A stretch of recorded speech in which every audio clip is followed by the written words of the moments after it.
With the Lucky Land Slots, you can get lucky just about anywhere. This is your captain speaking. We've got clear runway and the weather's fine, but we're just going to circle up here a while and get lucky. No, nothing like that. It's just these cash prizes add up quick. So I suggest you sit back, keep your tray table upright, and start getting lucky. Play for free at LuckyLandSlots.com. Are you feeling lucky? No purchase necessary. Void where prohibited by law. 18 plus terms and conditions apply. See website for details.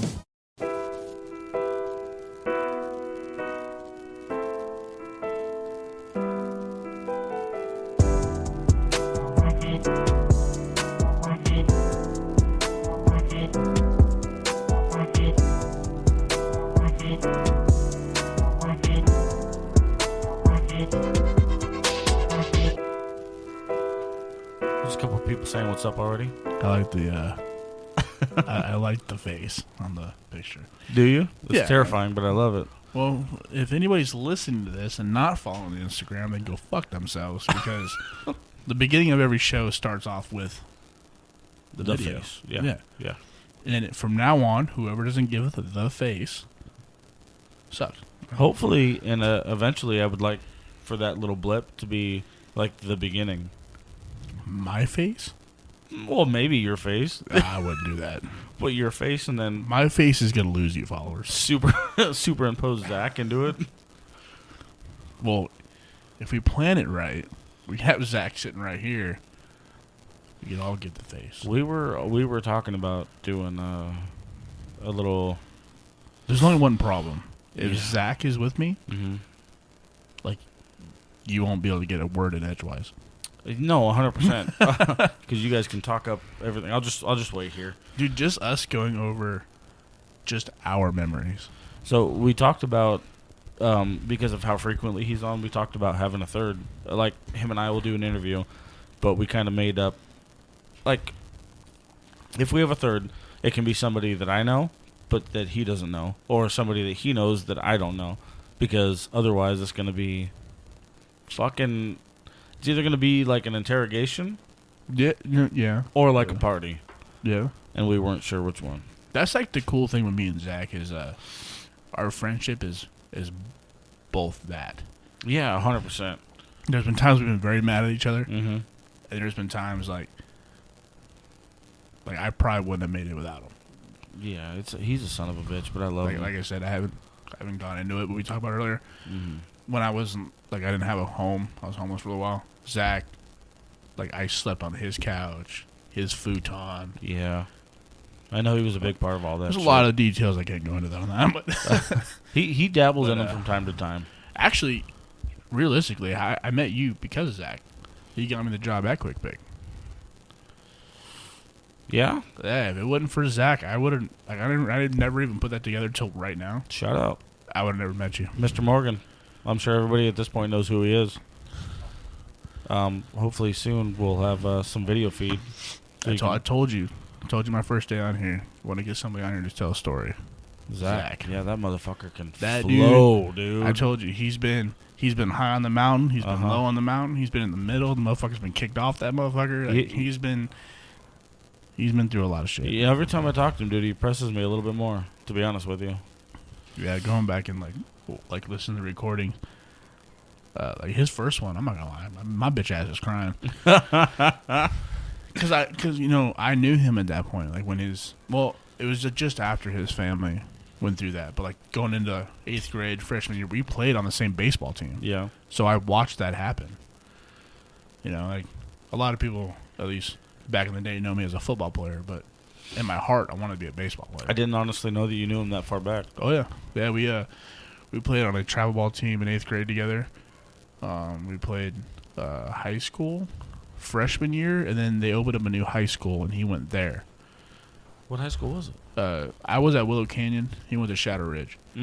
After Shadow Ridge's first year was my sophomore year. They opened up. So, not in a bad way, but a lot of people left Willow Canyon because I can go be a varsity player sophomore year, which gave them a lot more exposure longer. So that's why a lot of people left. I mean, dude, my freshman football team had 99 kids. From what I understood about him as an athlete, he was damn good. Yeah, at baseball, at least for me specifically, I remember baseball. Baseball, he was he's one of those kids you can put him in any position, he'd figure it out. Zach? Yeah, I think that still stands. He'll hate me for saying this, but like pitching, he was a really good pitcher, but he had a weird throw, which is as much as he's gonna hate me for saying this, why his arm got fucked up. Oh yeah. But at the same time, his weird throw, like as a batter, you couldn't figure it out. It was kind of like it was a product of his demise, but at the same time, it was his strength at the same time. Because he was almost like if you ever played baseball, like a sidearm thrower. Yeah. He was like in the middle. I was sidearm. He was in the middle between a sidearm and like an over the top. Then you have submarines or like knuckle draggers, like Zach, which back in the day we called him Momo. He was like right in the middle. I love that. It was just weird because like a lot of batters like, how the fuck I can't read because they've never seen someone throw like that. Right. He was so effective. Excuse me. He was so effective as a pitcher because a lot of people didn't like, what the fuck is he doing? Yeah, what is happening?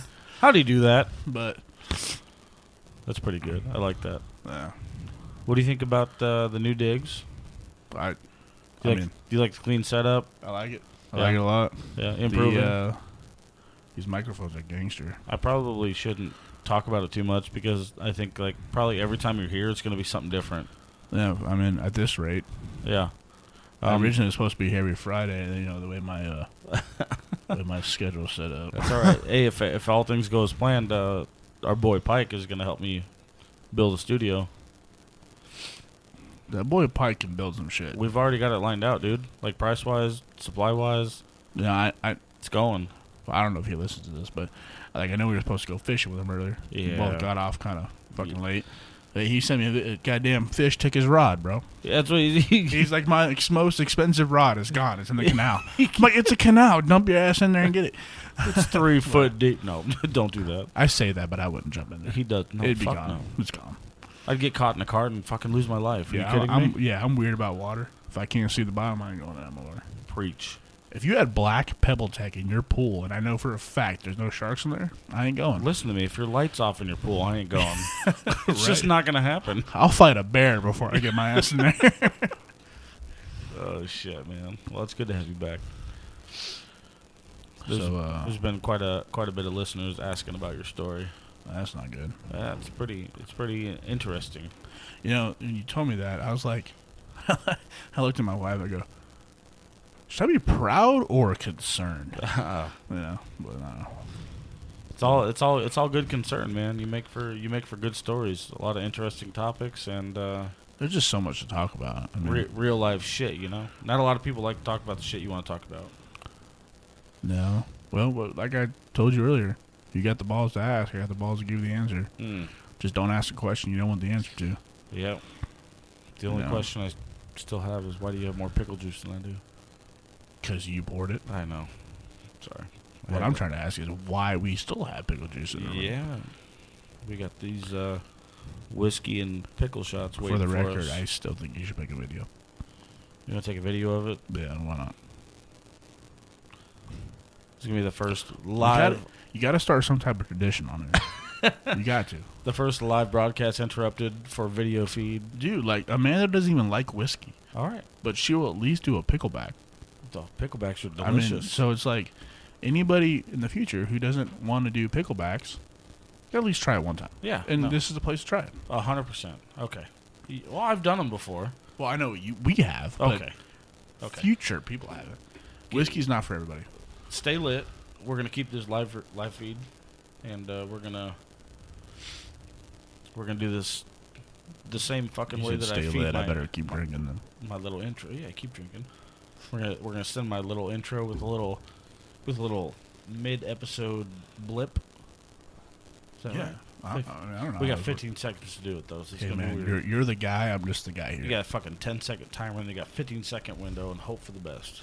If we can't do a shot in 15 seconds, then we've really fallen off on our skills. You gotta keep feed rolling. Oh god. All right, we got that bitch set for. This is gonna be kind of fun. It's gonna be like our first episode of fucking bloopers. Yeah, bloopers is my life. So my life is a fucking blooper. Cheers to you, my friend. Thanks for coming back. Oh yes, the pickle juice sets at home. Why does it mix so well? I don't know, but it's delicious. Like, I have not tried this yet. What do they call tequila and pickle juice? Isn't it like a dirty hooker or something stupid like that? It's like some weird name. I don't know, to be honest with you. I'm going to Google-ate that. You're in luck. We have computers here. I'm going to bust out that Google-ator. Somebody was telling me about that because I, like I said, I like picklebacks. Who doesn't? I know people who don't like pickle juice. Oh, excuse me. Are you jamming? Apparently. Hey. What's our theme song? We have a theme song? I don't know if we need one. Dude, I wouldn't even know what's... Okay. I wouldn't really call it our theme song, Mm-hmm. but you know what song, every time it comes on, I think of you no matter what? What is it? Fucking Carolina Boys. Yeah, you know what? Because all the times we'd be at Cherry Bombers or Chili Bombers, depending on which time it was, you would always put touch tunes of goddamn Carolina Boys, and we would just get fucking retarded. We're not even from Carolina, but it was a great song. It was Lee Bryce, yeah. Yeah. Shout out Lee Bryce, Carolina Boys. Every time I hear that song, It's a fucking banger. Every time. Like, every time I hear that song, I think of all of our times at the bar. Because there was not a time that we were at the bar you did not put that song on. Yeah, I'm sorry. I got a little obsessive.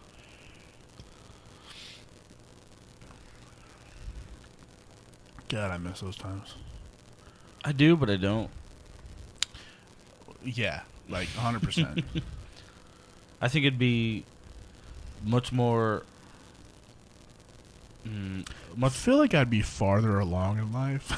Yeah. Well, the I fact... didn't spend so much money at the bar. Not even just money, but just the time alone. But, yeah, it's whatever.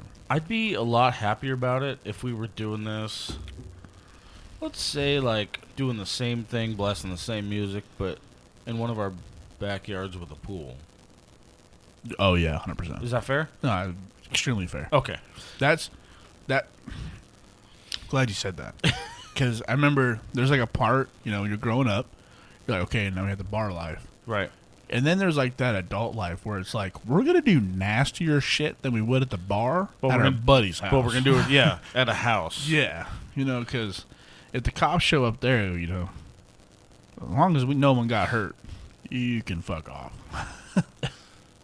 But at a bar, a lot of the shit that we like to do, you got us in trouble. People get in trouble for that shit. Yeah. So, it's all right. We'll get there one day. We're all still figuring shit out. I don't even know if I wanted a goddamn pool. I gotta clean this shit. Well, see, at that point, you can just hire somebody to do it. Yeah, but then, you know the whole story, a pool boy fucks your old lady. Okay. All right. You're right. Because I'm fat and I ain't got no dick. This has gone far enough. As people have mentioned from my last podcast. Why are you talking about your small dick? Yeah, I'm just being honest. He's like, it's all fun and games until you find out that it's true. Yeah, and it's, once again, I laugh because people are like, oh, you're being retarded. No, I'm being fucking honest. I don't understand. It's not a joke. It's not my fault you don't listen. I love the theme around here, by the way. Everything is Jack Daniels. I wish. I wish it was more. More Jack Daniels? Well, Jack Daniels and the theme. So we have more Jack Daniels. I don't know about the theme part, but...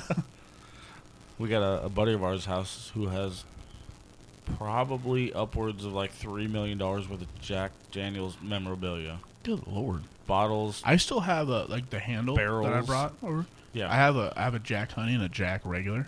Amanda made them into lamps. So like her side was the honey, my side was the original. Yeah. Once this studio gets all like, we're going on the air YouTube, I got to donate those too. I would, you know what? That's definitely one thing. Like once the studio, like a real studio, takes off, I'm kind of excited to start like putting putting shit in it and with the video feed and everything like that. That'd be cool, dude. Yeah. They'd look really fucking good right there. I'm super excited. I mean, about they'd it, block man. your screen, but I don't give a shit. Fuck that little guy. Yeah, we don't need that. That little one just to tell me that it's recording. Guess what? It's recording. Yeah. So, but Totally random there, the whole first 14, 15 minutes there. that's all right. It'll get you Fuck it. going. You know, I'm sure there's a bunch of people out there listening that are just as big fans of Jack Daniels. I kind of feel like when people tell me I don't like Jack Daniels, it's like, I have learned that people either don't like to admit they don't like Jack, or that people don't like to admit that they like Jack Daniels, or they like it too much and it makes them a different person. well, like my wife, Amanda, which you know, Yes. doesn't like whiskey or fucking apple pie. Hold on a minute. Wait. You know, I know I'm a communist for even marrying her. I was fine but- until you said apple pie.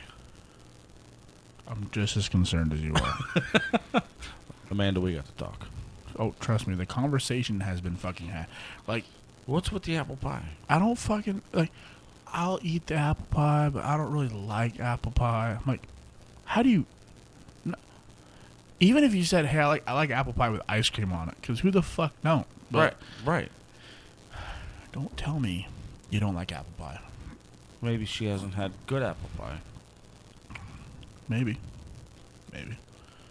Is it like, did McDonald's set her the wrong way? I don't. Anyway, conversation for a different podcast. Yeah, I'm already getting angry. Yeah, I'm upset. I'm already getting mad. I almost threw something. I don't even want to talk to you about it.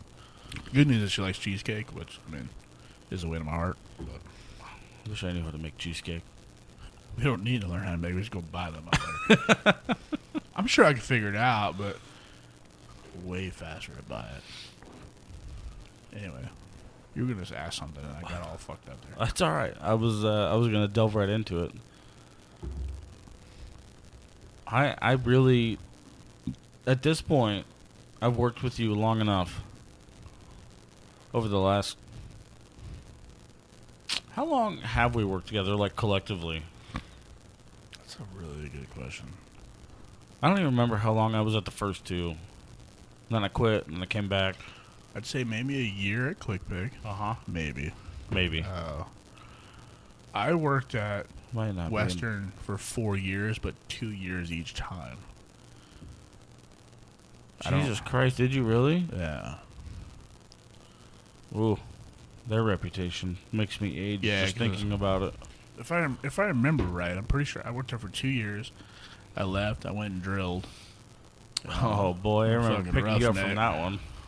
Oh yeah. Yeah. Yeah, you. Picked you up from Tempe. You picked me up from and if I remember, you dropped me off too when I got shipped out. Yeah. I don't know, as we call it in the biz, the hitch. When I was on my hitch. Yeah. God, I miss drilling. Do you? Okay. I saw Shit ton of money. I saw one of their vans the other day, and it fucking took me all the way Bro. back. Dude, like, I made stupid money. Mm-hmm. Middle of fucking nowhere. You get a redneck, a young redneck with money, middle of nowhere, in a bar. Bro. Yeah, but I drilled for 6 months, and let's see, in New Mexico, I got in handcuffs once. In Odessa, I got in handcuffs twice. woo-hoo, I didn't hear those stories.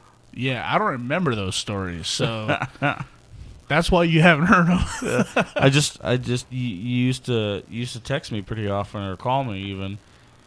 It was hard. It was rough. Like, Call me being from out the of fucking nowhere. hotel rooms and shit. Yeah. You'd talk to me about how fucking shitty it was. It was a hard life. Made a lot of money, but it was a hard life. Like, Andrew's doing that shit now. Andrew's drilling? He's in North Dakota. That's too goddamn cold. I think he's oil. I don't think it's water. Well, I did both. Did you? I did oil and water. Oh shit. Yeah. So I know and he's Odessa doing. was oil and Albuquerque was water. Oh shit. Yeah. I think he's doing 6 on, 2 off. Something like it's that. funny, like totally off subject, but I think that's how mine and Amanda's relationship started. Drilling? Well, when I was in Albuquerque, we drilled the hole, Uh-huh.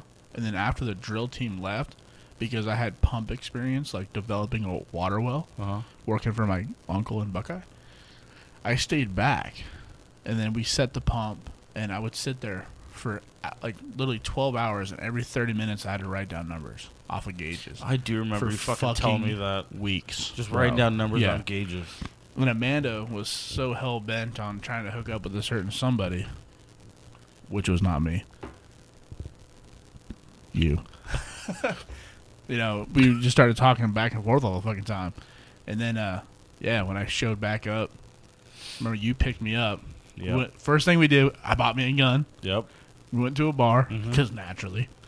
And then she showed up. And it was like from that day, like we never not hung out or talked. It was weird.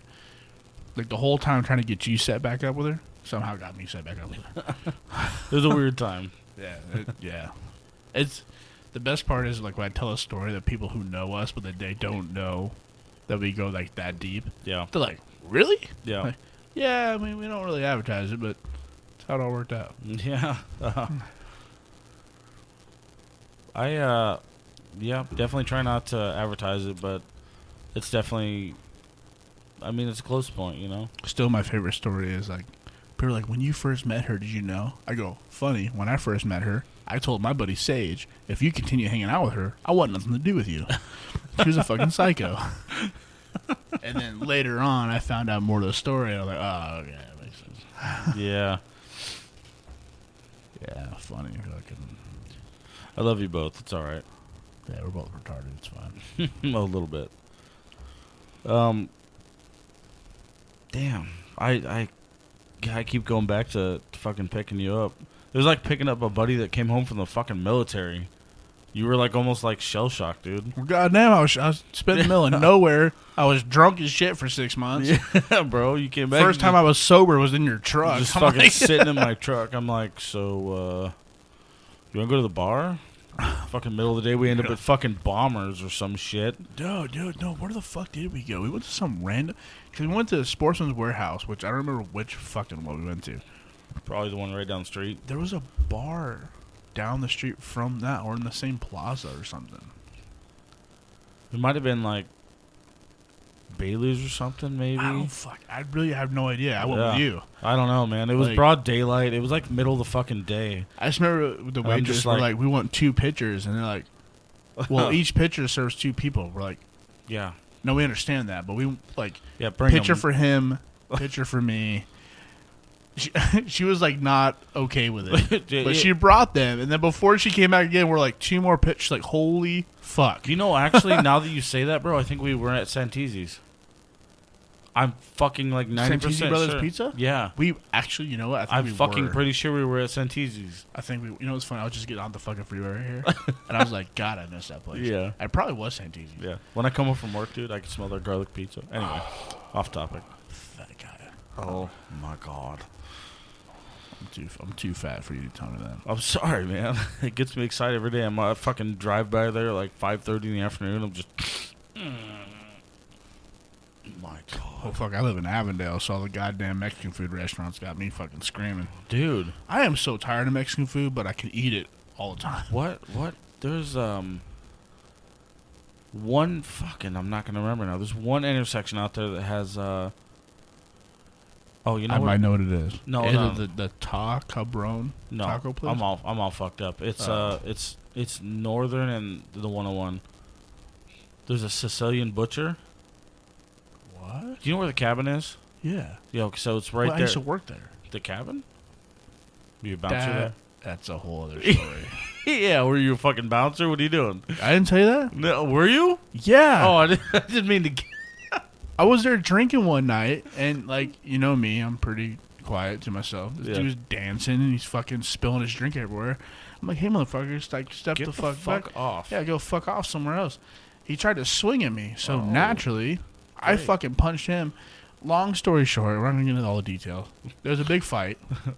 They took everybody outside. They took me to the back room, like, through the kitchen into this shanty fucking office with papers every fucking where. It's like where the soda boxes are, but nobody really wants to sit. Right, but it's like the owner's office. Yeah. And he goes, you have 2 options. Either you never show your face here again, or you start next weekend.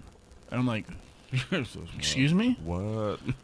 He's like, yeah. He goes, well, hear me out. He goes, you can work security Friday, Saturday, Sunday nights. Or it was, no, sorry, Thursday, Friday, Saturday nights. Because Thursday nights was ladies' night. Yeah. And then he goes, you get 50% off everything in the restaurant and bar while you work here. And I'm like, fucking done. Well, say less, dude. Dude, I remember buddy of mine, Dakota, his wife's birthday. I told everybody, put your tab under me, and then everyone chip in. Yeah. The entire night, we were there for 5.5 hours. The whole bill was like $300. Yeah. Damn. Okay. Yeah, so, like, I mean, the 50% off was the shit. I kind of like going there. Well, then, yeah, it was pretty cool. Like, I would still work there. Actually, when I came back from drilling. Oh, wait, hold on. Stand by. I think that was before drilling. It was before drilling. I just remember when I came back, and I went back to Western. Was that Was the Bambulus or first Jet? date I took Amanda to was at fucking the cabin. The cabin. It was very expensive. Let me tell you, we weren't ready for that. They have a new artisan menu. Yeah. No, the guy's like, hey, I recommend the nachos. We're like, yeah, fuck yeah, nachos, beer, why not? Nobody told us the fucking nacho shows up on a goddamn pizza plate and it's $34 fucking dollars. Mm-hmm. Okay, and then each one of our beers was like $14 a piece. Yep. And 17 of those fucking things later. It was so bad that Amanda was like, I'm taking you out to dinner next time. She's like, I got the next two. Yeah, and then we went to Tagliani's, which is one of my favorite Italian restaurants. 51st and Bell Road, right next to Popo's. But it's delicious. I love Popo's. And it was by not the way. even a quarter of what I spent. Fucking goddamn I just cabin. want to shout out to Popo's. If Popo's can sponsor us, like, I think it's a very underrated Mexican food joint. dude, it is the Mexican food joint. Plenty of TVs, plenty of bar space. I don't know if it's true, but I heard the original on 67th and Indian School, which is like literally my dad's childhood. I've seen was it. spent at. Yeah. In my childhood, Yeah. supposedly they closed down because of COVID. Sucks. Oof. I remember going in and they had like the Galaga and the fucking like Pac-Man games right there in the front lobby you can play. Galaga. Did you notice that we have one of those at work? You see that? Huh? Yeah, when you walk out in the shop, the rack right there. Oh, yeah, the fucking For arcade sure. thing? Yeah, Yeah. We need to figure out how to get that in my house. I mean, if it's that covered in dust, I'm sure they're not going to notice if it's gone. Right. That's what I'm saying. They don't gotta know. They don't listen to this. They'll be alright. I think Greg might. Greg, you tall, skinny son of a bitch. That's because he's at eye level with the shit. She's at eye level with everything. It'd be a miracle. Well, it still shows that it's open tomorrow morning at 11. Just so you know. Well, maybe it is. I don't. I just remember during my wedding week, like my family, when they wanted to go there, my dad's like, "Oh, they supposedly closed at COVID." Oh, you know what I'm thinking about? I'm thinking about a different restaurant. I love Popo's. Don't get me wrong. That whole segment about Popo's was correct. But I was thinking about one in Peoria. And what I was thinking about was Top Shelf.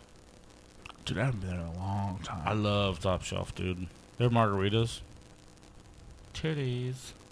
You went to Raul and Teresa's with us, right? Huh? Yeah, Raul and Teresa's, that restaurant at the house. Yeah, and every time I go there and I ask for fucking open bar seating, they're like, oh, yeah, it's not open bar. It's okay, my friend. I'm like, it's not fucking okay, my friend. I'm on call. I need you to make a spot real quick. I'm on call. Get me a bar spot. I need you to sit me at the bar and make it happen real quick. I have cash. We need to go. Yeah. But it's never open seating at the bar, so I have to wait. I that fucked me all up when you said that. But I just like to have margaritas on tap. They do. It's amazing. It's good. As long as you're not one of those assholes that wants it blended like a fucking fairy. But If it's blended, there's more room in there for margarita. funny thing, we're talking about blended. The night I got into a bar fight at the cabin, so there's a rule. If someone buys you a drink and you don't drink it, that's saying something. So what's it saying? Just fuck you or something. Like if I bought you a drink Uh-huh. out of respect because I wanted to buy you a drink, Right. and you're like, oh, I don't want to drink that, I'm going to secretly fuck you up later. Mm. So people knew that about me. So they bought me a daiquiri. Whipped cream and all. So when I got into that bar fight, I was holding a fucking strawberry daiquiri in my hand. Whipped cream and all. You're shitting me, right? Yeah, no, and that's like the best part is like, so I got a job. I beat the fuck out of some dude. Mm-hmm. Never spilt my daiquiri, It was okay. which I think because it was blended, it saved me a little bit. It was. It was not on the rocks. It was slushy. But like someone always asks me, like, why don't you ever drink your margaritas blended? And I'm like, it's too many memories. That's fucking- The blended just fuck. I would start fighting people. Because it's fucking bullshit. That's why. Yeah. Oh, As soon as a man orders a blended anything, you're getting into a fight. I promise. it's fucking great. And if you don't get into a fight, there's somebody in that room going, "No, fuck that dude up." You know? I don't know. I'm retarded. Well, now I'm never gonna forget it. The next time you order a fucking blended, and you're like, "Oh my god, I don't think I've ever ordered anything blended. So, but now I might have to. I don't know. get a daiquiri." Strawberry daiquiri. Hey, secretly, they're fucking delicious. They are super delicious. Yeah, they're refreshing too. Yeah. Yeah. People are like, "Oh, you drink that strawberry beer?" Yeah, it's refreshing. I do. Are you talking about the Like Angry Orchard. Natty? No. What? Whoa. I haven't tried the Bush Apple yet. No. That's what I'm talking about. It's shit. I'm not gonna remember now. It's got the fucking. It's pink. It's like pink lemonade. It's natty. I think. Mike's Hard. No, I'm pretty sure it's like Natty Light, but they came out with like a. Never Fucking. We got computers. I'll just figure it out. That's two different computers. Dude, the only time I've ever drank Natty Light, really, there's a out here anyway in Arizona. There's a bar called Booties, and their Booty Brew, which is usually on special, is a Natty Light. That's the only time I ever drink Natty Light. Nothing wrong with it. I just not my choice. It's Natter Days. So I have this beer mug. What? Yeah, it's Natter Days. I told you. And it's delicious. What is that? It's beer. It's lemonade. Yeah. If it wasn't so pink and yellow, Dude, the can. It's a the gorgeous. can looks gay as hell. But like, The can is a gorgeous sunset. you put that in a solo cup, I'll try it. They're good. Okay, speaking of that, you know the baseball fields. What's vodka? Hold on a minute. Oh, what's that baseball field out there? Victory Lane. Yeah. You ever go there? On Pinnacle Peak? Yeah. Yeah, car shows. So car shows, Sorry. baseball. Yeah. Like we, They got like 3 fields and yeah, shit. we used to go play football. They don't have a lot more than that. But we used to play baseball there. We played football there. Like I grew up there. You know what I mean? Mm-hmm. But Victory Lane. I remember like when I started drinking, because like I'm allergic to beer. I'll drink it. Are you? Oh yeah. You probably told me this like a Yeah, million yeah. times, and I'm still. It an don't asshole. matter if I drink like 1 or 17. Mhm. Like my stomach is wrecked. Great. So if you got me drinking beer, then like you just know that I'm going full tilt, okay? Because I don't give a fuck. But because of that, like Angry Orchard, like the cider beers, I don't know what it is in beer, maybe hops or something, barley, I don't know. But the cider beers does not affect my stomach. Really? Yeah. Shit. When Victory Lane first started carrying like Reds or Angry Orchard, I would order it. But the bartenders knew me so well as being like a scary individual. They'd give it to me in a solo cup so no one saw that it was like a red beer. I remember I just laughed so hard. And we're like, why is your goddamn beer always served in a cup and not like a tall can? Bitch, don't ask questions, you know? Mind your Like- business, first of all. But yeah, it was secretly because I like that fruity shit, you know what I mean? Whatever. I love it because if It tastes good, it tastes good. Like, fuck yourself. when you say shit like that, man, I'm just like, if you fucking actually knew him, you probably give better hugs than most motherfucking females I know. Oh, yeah, dude. One, I have bigger titties than most females. You know? Oh shit. Dude, who was I? God damn. He don't listen to this, so he don't matter. But there's an old friend of mine that has known me through like elementary school, Mm-hmm. and he's like, "You've always been like that dude that'll fight anybody, that scary dude." But he was making fun of me because of my pets, Your pets, like My- the bunnies. the bunnies. Yeah. Why? He's like, "Why you this like this fight everybody mean fucker, And then this innocent little bunny. You got bunnies, man. Well, that's the point. It's because they're innocent. They're like the little. Yeah, it's a little enlightenment for the day. Yeah, you know, it's. Well, like that night I left here, when I found out my dog killed one. I know. I was Bro, on the I back. had 4 police officers in my driveway waiting for me to get there. I wouldn't forget that if I had a choice, dude. I was standing on the back fucking patio. You came storming out my back door. You know, I just told And my you dad were that like- story yesterday. And you were like, I'm about to fucking kill one of these motherfucking dogs. And I was like, what? Well, yeah, I was trying to show you our security cameras Yeah, that we had. you were and showing I me see on a your dog phone. just tearing my shit up. And Yeah. I'm like, Ruger, Dude, get inside. Get yeah. inside, Doodle. I made it from here to my house in Prescott Valley, which is an hour and a half away, in 27 Yeah. minutes. I I was cooking. Drunk as fuck. I remember I called, my neighbor was a DPS officer. Yeah. I remember calling him, like, dude, you need to get over there. Dog's tearing my bunny up. And, like, he's, like, talking to me through the camera. Mhm. Like, she's gone. I was like, I'm going to kill them fucking dogs. You better take them to your house. You better take them somewhere.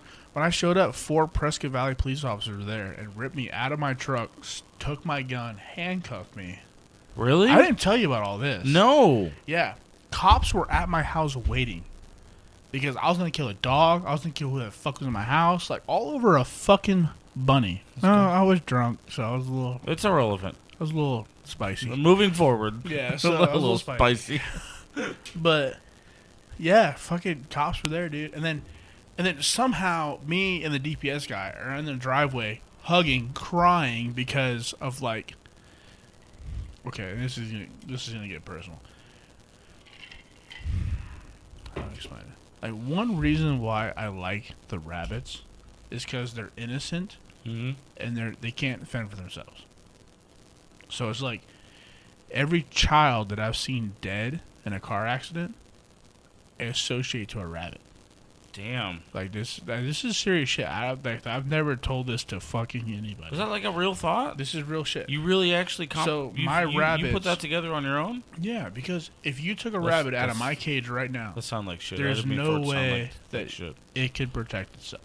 Like, you would kill it. Right. It can't do anything. It's like a kid.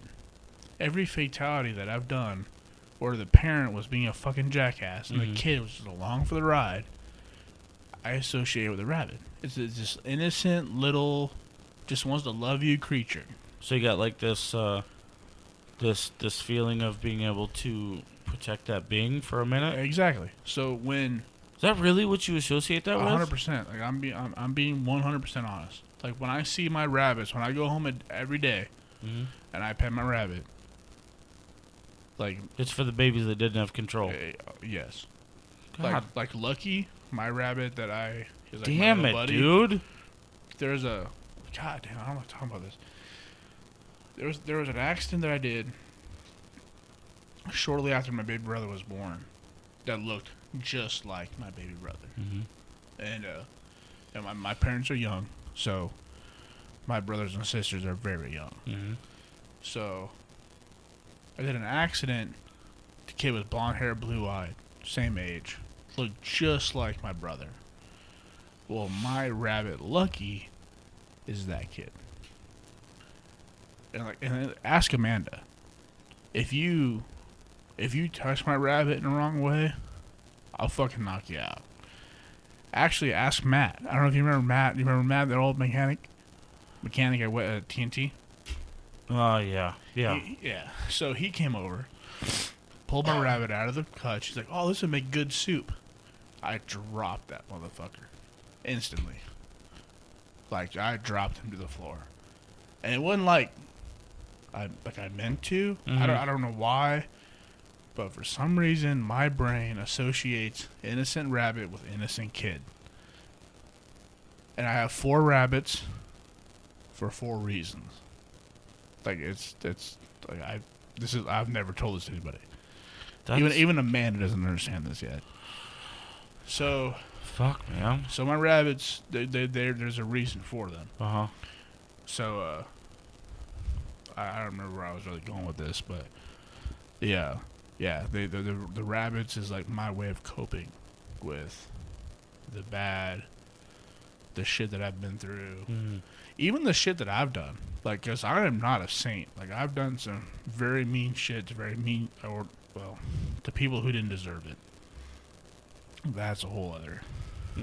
We'll talk about that another day. But, you know, the innocence of the rabbit. So when I got home, I wanted to kill them dogs, man. Yeah, you told me. You told me flat out before you left. Yeah. So I'm gonna put a fucking bullet in that dog's head. Well, me and the DPS guy, John, which you know, you met him. Uh-huh. We're crying in the driveway because he gets it. You know, he's had to deal with shit just the way that we have tenfold compared to what we have. Yeah. It's an everyday thing for him. Uh-huh. So he 100% understood. Amanda got upset because, like, you know, anybody that knows me knows that I don't really show emotion. Mm-hmm. At least I try not to. I hide stuff. I keep it to me. So she left. She left that night? Yeah, she got really upset. She took off.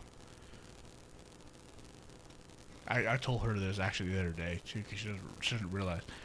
If you ever question how much I love you, you'll know that I convinced a DPS highway patrolman to get in his personal squad car, drunk as hell, lights going, which if anybody knows that police officers, their lights, it records. Yeah. If your lights are on, the cameras record. Mm-hmm. We're both drunk as fuck in his car, searching Prescott Valley for her. Crazy, right? Damn. All over a fucking rabbit. But we might have to pick that one out. Yeah. It's hard, though, because, like, some people just don't understand, like, like, I never thought PTSD would get me, but it got me. I don't think about it all the time. Like, I don't, like, dream about it. I don't wake up Actually, I just had her dad over for the last weekend. We smoked some barbecue. And I was just telling him about, like, the other day, you know, the one that we did a couple weeks ago, the guy was, like, ripped in half and fucking spot. It's gnarly shit. I don't need to get into it. But he's like, man, that's like some PTSD shit. You're like, yeah, and thanks, I never Dick. thought about it. But like, I never thought about it till he said it. And I'm like, no, it never bothered. Oh, maybe it does. Like, that's when you made the connection? Yeah, like I never one time put together the, like, me not being able to sleep or the depression or the, like, cuz some people are like, I don't understand why you, like, just last podcast we were talking about it. Mm-hmm. You know, I know people love me. I know I'm blessed and all these things. I've seen the ugly side of life. Mm-hmm. Like, you know, we have. I don't know. I mean, I'm pretty sure you have too, but it's like, well, the people that say that, it's because they've never seen nothing before. Yeah. You know, so it's like, it never clicked until he said it. He's like, man, that's some, like, PTSD shit. I'm like, nah, man. Oh, fuck. Maybe it is. Bitch. Maybe it is. Yeah. But, I mean, that's, I can't.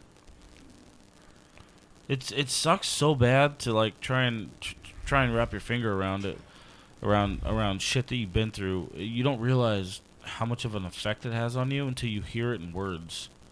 Yeah, until someone points it out. You know? Yeah, like, and that's the thing is, like, it's because, like, the fucked up part is, like, the adults, like, and I genuinely mean this, the adults don't bother me.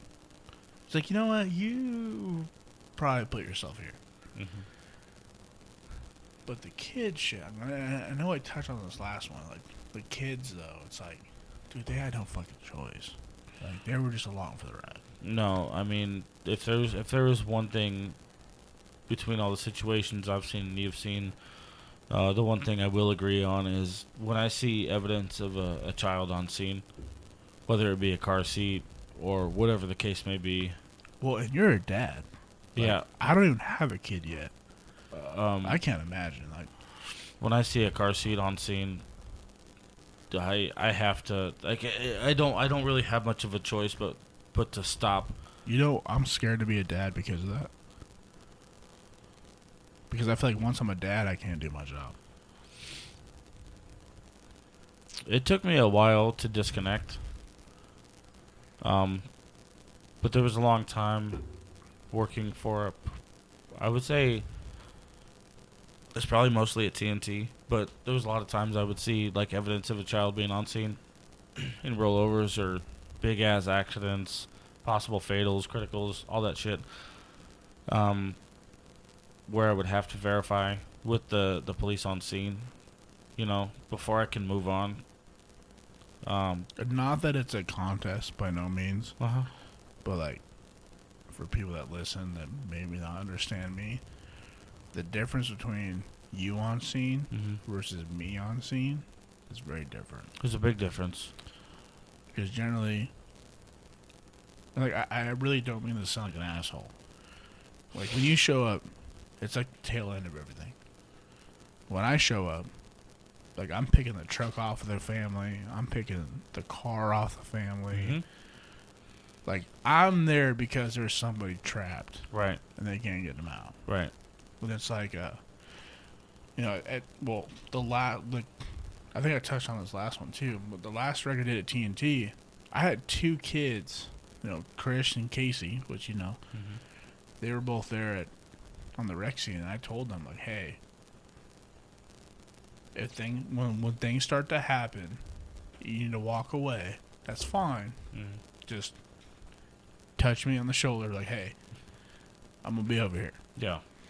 And I was kind of surprised at first because, like, when we started opening up the car, I lifted the semi-truck off the fucking car. We started spreading it open. I helped the firemen get the bodies out because, they showed up with these little fucking women, whatever. It's not that they were women. It's just they just couldn't do it. Okay. So they asked me to do it. You know what I mean? So I helped pull the guys out. I looked over, and both of them were still standing there. I'm like, God damn, these fucking sickos, like twisted motherfuckers. But like, I forget too, like this is their first time. In a weird way, like you almost want to see it. Like your first time, you have to. Right. Like you have to. I remember. You have to understand. Yeah, I remember. But I remember 4 hours later, after the scene's cleared, I'm getting phone calls. Already, Chris, dude, I can't sleep. How do you do it? Like, God damn, it's your first one. He's like, well, how many you seen? I'm like, I quit counting, bro. Yeah. I've been doing this since I was 16 years old. Like, stop paying attention. Yeah, I was like, I don't know how to help you. All I can say is, understand it wasn't your fault. Nothing you can do. And if you're sleeping next to your old lady, just put your hand on her. This is such... Amanda knows. Like, when I come home and I had a rough night, I put my hand on her. She won't say a word. I'm sorry to interrupt, but this is such a perfect follow-up to the conversation that Zach and I had about this. And before we get into that, because everybody knows at this point that I have the tiniest fucking bladder, we're going to take a pee break. Well, I got to pee too. So... Hey, fuck y'all. We're half a gallon of whiskey in. But... Not really, but it sounds good. We're going to talk about... We should definitely do another pickleback with them. You want to do another pickleback? Yeah, absolutely. Oh, God. For this conversation, it might be appropriate. So, we're going to take a pee break, grab another whiskey shot, and we'll be right back.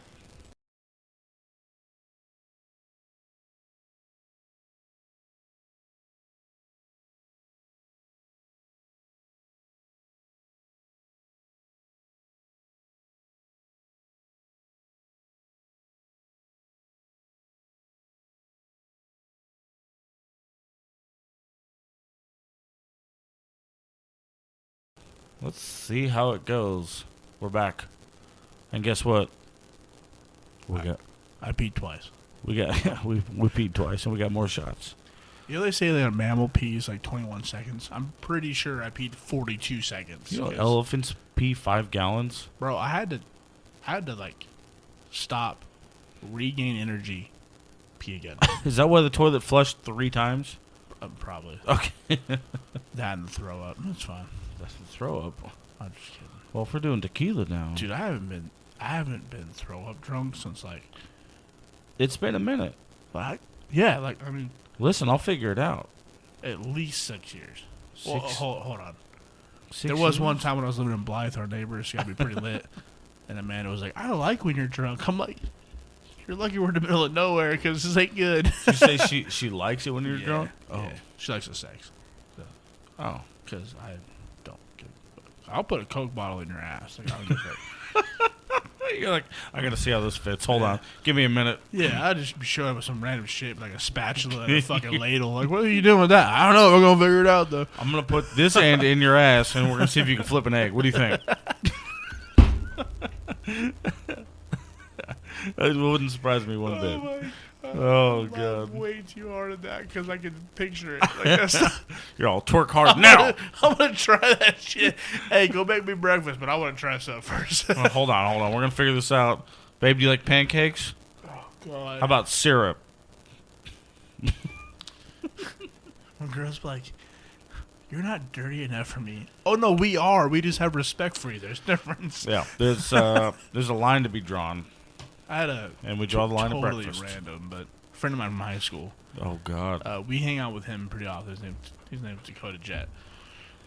I don't know. I put him on blast. Fuck it. It's a little too late. I've known his old lady for like literally my entire life. Mm-hmm. I was best friend with her brother since like 4 or 5 years old. Mm-hmm. Known them forever. Actually, Casey, when him and his wife used to babysit us, which I know a lot of people don't know who Casey is yet, but that's part of that same group. You're talking about the late Casey? Yeah, like Casey.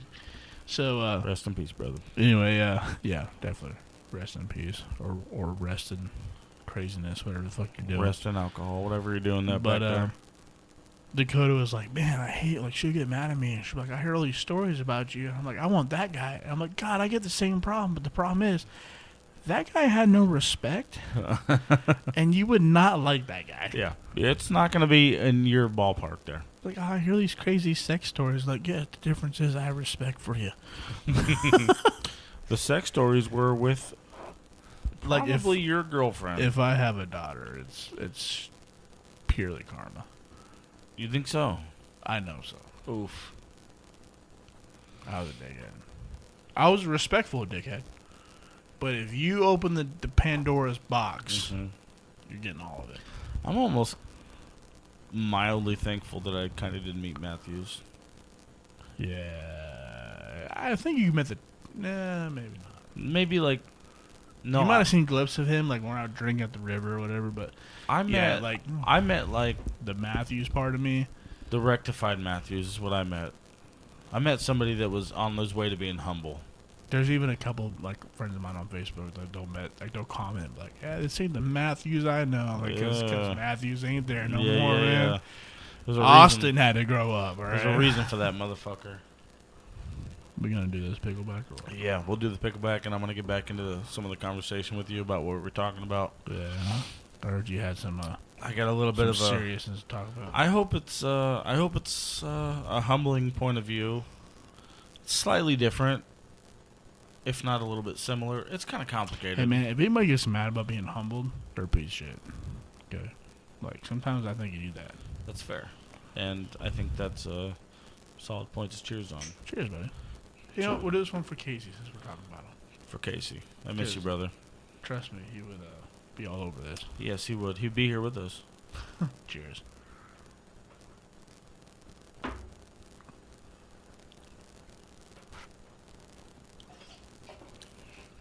Casey. Why is the pickle juice so good, though? It's delicious. It's refreshing. Anyway. So, we're dabbling a little bit about the point of view that you've had to deal with, dealing with deceased and uncovering said situations and kind of going down that road. Yeah. What, one of the things that Zach and I had kind of dabbled in was, uncertainty in the situation.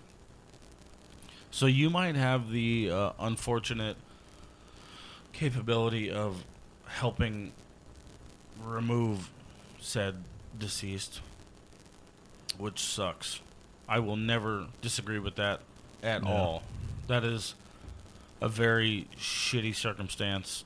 It's a very morbid and humbling circumstance, and I will not demean that by any means. But But the one thing that I will say about what we have in the second stage of that circumstance is the uncertainty that goes along with it. You get to help pull the bodies out. I get to clean up the mess. But when I get to clean up the mess, I don't know. For one, I don't know what happened. I don't know if that person's alive. I don't know if that person lived or passed away. I get a lot of questions. And to even further that to the next step, when I see that there was possibly a car seat involved or children involved, there's a lot of questions left unanswered, which I feel like can be equally as damaging. 100%. You know? Because I'll be honest, when I show up on those scenes, the first thing I ask, like when I find out whatever the hierarchy is, what happened? Right. Because depending on what happened will totally depend on how I feel about it. Oh, if Jackass was fucking drunk and wrapped himself around the pole, fuck you. I really don't think about you. I can see that. You know, but like the last one with the dude that got split, like, he was on a bicycle. He was just riding home The guy from in the canal? work. Yeah. And a fucking dumbass kid racing his dad's Jaguar. Yep. Fucking tail whipped him because he got T-boned at 140 miles an hour. You were on that one? Yeah. I had to lift the car off the second half of the guy. But like, see? And it's like, part of me is like, okay, like some people are like, why doesn't it bother you? Well, like this particular point, that dude got hit so fucking hard, he had no idea it happened. Really? Oh, dude, imagine a car spinning at 140 miles an hour and tail whipping you. That's my phone. Sorry. I mean, that guy died instantly. Like, he had not a fucking clue, but maybe a tenth of a second of what the fuck. But it's the people that. So I think knew we were talking a little bit about the sensitivity of this issue. And I don't want to ever disregard the long-term effects of this. I personally was not. What's the word? I personally was not agreeable with the humor. No, that's not the right word. Shit, what am I looking for here? I heard maybe I know what you're saying, maybe I don't. I heard about There's this. a level of comedy that is on a scene. Yeah. That is both some people are okay with and some people are not. And I can tell you from my experience, you can tell right away. If a kid's involved, there is no fucking around. Right. Everybody's serious, everybody's professional. But like, and this is another way for me to cope with it along with other people. Mm-hmm. We make fun of the situation. Like, for example, like, I don't even remember how old I was at this point. One of the fatalities, and I'm already laughing because that's how funny it is. One of the fatalities that I found, this dude crashed, and he was like all wadded up in his windshield, and both of his hands had his both middle fingers just at the window. It's like, in our head, like, this dude cut him off, and he's like, fuck you, and then that's how he died. So, like, when you show up on scene, you see this dude's body, like, look at this fucking asshole. You know what I mean? Like, he's already flipped me off. You know what I mean? It's like, that's kind of like, you kind of have to make that humor to somewhat be okay with it. I'm glad you added that last section. Because there's a lot of people that I've had this conversation with. They're like, some people are like, man, you're so fucking cynical. And it's like, I'm not cynical. I'm trying to cope with it. Right. At like, what point in time do you expect me to not have a coping mechanism? Dude, like, I mean, some of my buddies that came back from, like, overseas, Right. the wars, like, people think I'm fucking cynical. Right. Talk to some of them. Hear them, and then, like, watch them talk about the most horrifying things you can ever possibly imagine with a smile on their face. Ask a guy to describe how we got blown up. Yeah, dude. That'll like, treat you right. Shit. Okay, prime example. I have a friend of mine. Okay, I'm not going to say his name because I haven't talked to him in a long time, but he got blew by an ID. This was his story. He goes, sure shit, there I was walking, fucking let out a fart, so I stepped over sideways and let my leg up, and I stepped on an IED and blew my leg off. Oh my He goes, god. if I wouldn't have farted, I wouldn't have blew my leg off. And I'm like, how the fuck do you not laugh at that? Yeah. How do you? Like, and if you don't laugh at his story, he's more offended. It's like, but it also kind of goes back to like my mental state sometimes, where I'm like I think in my head so dark and so bad all the time, and I'm like, and this motherfucker is over here laughing his ass off, literally, because he blew his ass off. Yeah. Like, you know, Butt cheek it's lost. just, God damn. I tell you, man, there's so many times throughout the day I think I have a problem, and I think about other individuals, and I'm like, well, you ain't got shit. Like, shut the fuck up. You know, and sometimes easier said than done, but Yep. Yep. Man, it's crazy. It's crazy to think man, about. if I still had contact with that guy, if you ever had him on this podcast, You ain't got contact no you'd more? either get kicked off of Spotify or you'd make millions. I he doubt was that. just, God, he was great. I haven't talked to him in a long time. I should try to find him. Well, I got another good example. Another guy that's been blown up. He's gonna be on soon. Yeah? Yep. That'd be good. It's a good friend of mine from high school. I won't put him on blast because he already agreed to it. But Daryl, I'm coming for you. He got Do I hit. know Daryl? Yeah, maybe. He got hit by a car bomb. Remember Austin from Western? The other Austin? Jardine? Austin, if you're listening. Dude. I still remember the noodle that you threw up and ate on the spot. Bruh. Okay, I heard about that. No, but man, he showed me videos of when he was over there and his car got fucking blown up. Bro. He was a turret gunner. He was a motherfucker. You know that, right? And, like, dude, those videos Yeah. were insane. He was such a motherfucker. I hope we... You know what? We should try and get in contact with him. I am on Instagram right now. I'll mess right now. Hit him up right now. I'm pretty sure I am on Instagram. So... Like, I'm on something, because I know I still see him every once in a while. But I think one of the things that we felt that was slightly notable, going back to the whole conversation of humility and sensitivity, was... For the record, I found out what I'm messaging right now. Do it. Message him right now. Was the ability to stay humble. You know? Yeah. To be real. To be real, and actually something that I kind of wanted to talk to about was the ability to quote unquote, air quotes, like read the room, you know? You know what I'm saying when I talk about shit like that?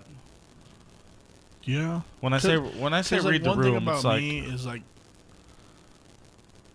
I'm more of the stand back and observe type individual. Yeah, observation. Yeah, for sure. But I'm also like, I'm also the asshole. Like, I will play stupid just to see how you react. So that kind of plays in. I'm a bully to bullies. Well, that's not a bad thing. When I say read the room, I'm like, when something shitty comes up, or in a conversation like that comes up in a group or something like that, or even something that's... Well, usually in a group, you can find out right away who's what and who's not. Yeah. I'm not going to make comments about who's what and who's not, but you know what I mean about who's what and who's not. Yeah, 100%. Right. So kind of maybe when you muffle yourself a little bit, kind of just observe a little bit, you know, figure out who's who, who's what's what. Oh, yeah. I can fade back in the crowd so quick. Yeah. You're like, where the fuck? And then I'm watching. You read the room and you feel like you know who you can say what to. Oh, yeah. Yeah. You're probably one of the best at that. At work? That's one of my favorite things. You know, fucking everybody comes to me, dude. Oh, he's sitting in his truck again. I'm like, yeah. Well, maybe you should figure it out. Well, again, I'm not going to say names because I know this individual listens. But, he's sitting in his truck again. And I'm like, yep. Well. Yeah. Well, and this is a true fact. And this is, unfortunately, I think what some people tend to forget. I'm here to make money. I am not here to be your fucking friend.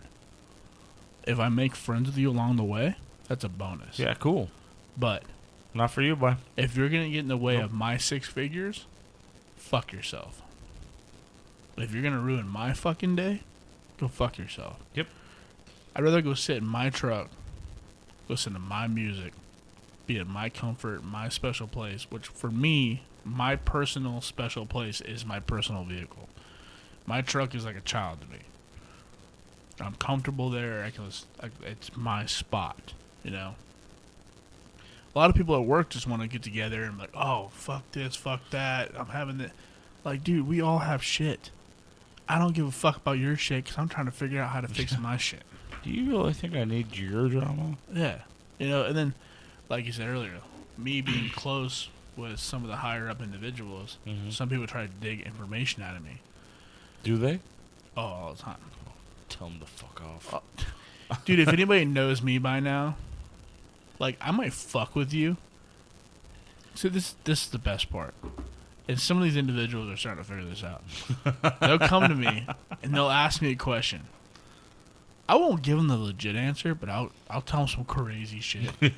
Just to see how fast it takes for it to spread. Yeah. You play And then telephone. I'll get a phone call from certain higher-ups laughing. And I'm like, wow, that was pretty quick. Well, today's was only an hour and a half. Yeah, sometimes Holy shit. it's a lot fucking quicker than that. I'm not going to say, like I said, I won't go in it. But a certain individual that I work very closely with was like, calls me and goes, God damn, 15 minutes. He goes, are you serious? Are you really fucking with him? Yeah. What the fuck else am I going to do?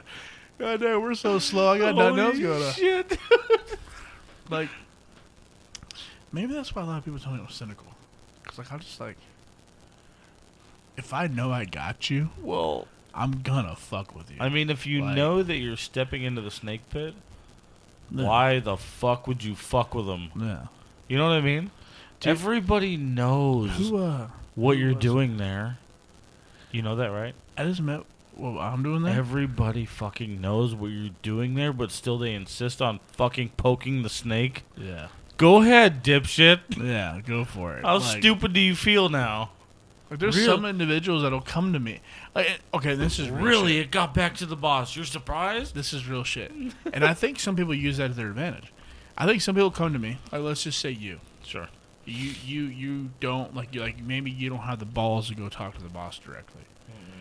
So you'll come to me. You'll bitch about your problems. Yep. And expect me to then turn around and tell said boss the problems for you. Sometimes I will if I think that it's going to, like, certain individuals are going to hurt themselves. Because Why are you going to word it like that? there are some individuals that I'm like, their brain ain't working right. Something's wrong. This dude's going to kill himself. And he don't even realize it. All right. But anyway, that's why a lot of times people are like, oh, man, I don't know what to fucking do. I'm like, just go talk to him. One thing that I will say that my dad always told me: don't ever be scared to ask somebody a question, because realistically, you can only get two answers: yes or no. The worst thing somebody can say is no. Those are wise words. Yeah, like friends. It's not even like I'm like I'm somebody special, but like some guys are like, man, how the fuck did you pull the girls that you pulled? It's because I wasn't scared for them to say no, because the worst thing they could say was no. Yeah, that's the end of it. You know, some girls even come like, man, you got some balls on you. I'm like, you wouldn't believe it. God gave me nuts, no dick. Like, you know, that's a whole other story. I'm all Anyway, sack. I don't want to talk to you about yeah, it. you know, but anyway. But it's true, though, and that's one thing that I can say that I've learned, and I stand by. Even you. Hey, Sage, can I borrow $500? You're probably going to say no. Oh, Right. fuck. Okay, what am I going to do? Go shoot myself? But it's a No, fucking like, no it's until a you no. ask. Yeah, exactly. You never know. And a lot of people don't understand, like, the chances not taken are the chances you're going to regret. Right. Like, it's like, because at least you know, hey, if I go ask, dude, like, once again, a lot of the opportunities I've had in life was just because I had the balls to ask. And a lot of people are like, oh, I can't ask for help. I'll tell you right now, there is not one individual who's made it anywhere in life without some type of help. Yeah. Not one person. Yeah. I know a lot of very successful people, and there's not one person that didn't have some type of help. That's fair. That's like the end goal in society. You gotta help each other, man. The funny part is you can hear that statement, and I guarantee you, the majority of people that hear that statement are going to assume like one of two things. Well, for one, money, or for two, inheritance of some kind. Yeah. But that's not necessarily what you're saying, and that's what makes me. Like there's been times in work, like, we work together. I always tell people, if you can step on my back to get to the next level, do it. But you better do it with class. That makes sense? Can you elaborate? Don't throw me under the bus because you're being petty. So do it correctly. Do it correctly. Yeah. And I've had some people do that.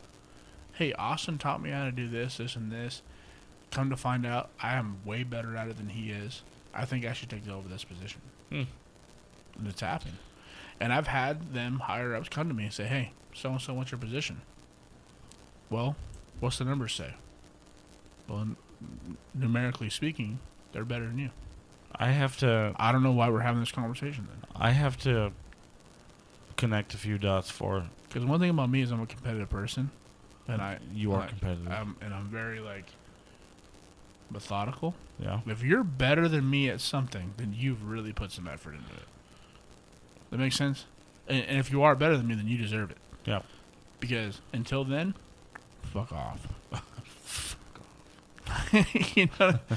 Until you have the ability to make me look stupid, I'll sit here and drink my beer. You are, in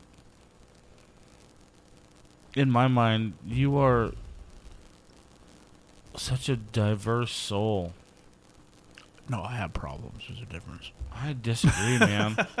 The diversity and the humanity that comes out of you intrigues me. For somebody to sit here and tell me, not only just in 3 episodes, but also in the last hour, that you relate possible baby and child trauma to bunnies, my bunny.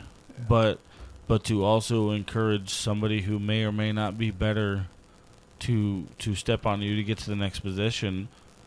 I gotta tell you, man, the complexities that I'm feeling right now are through the fucking roof.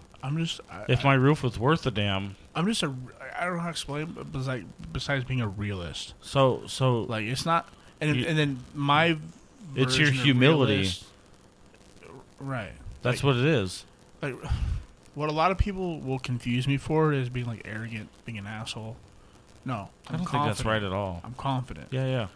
But I'm also a man enough to know when I don't know something.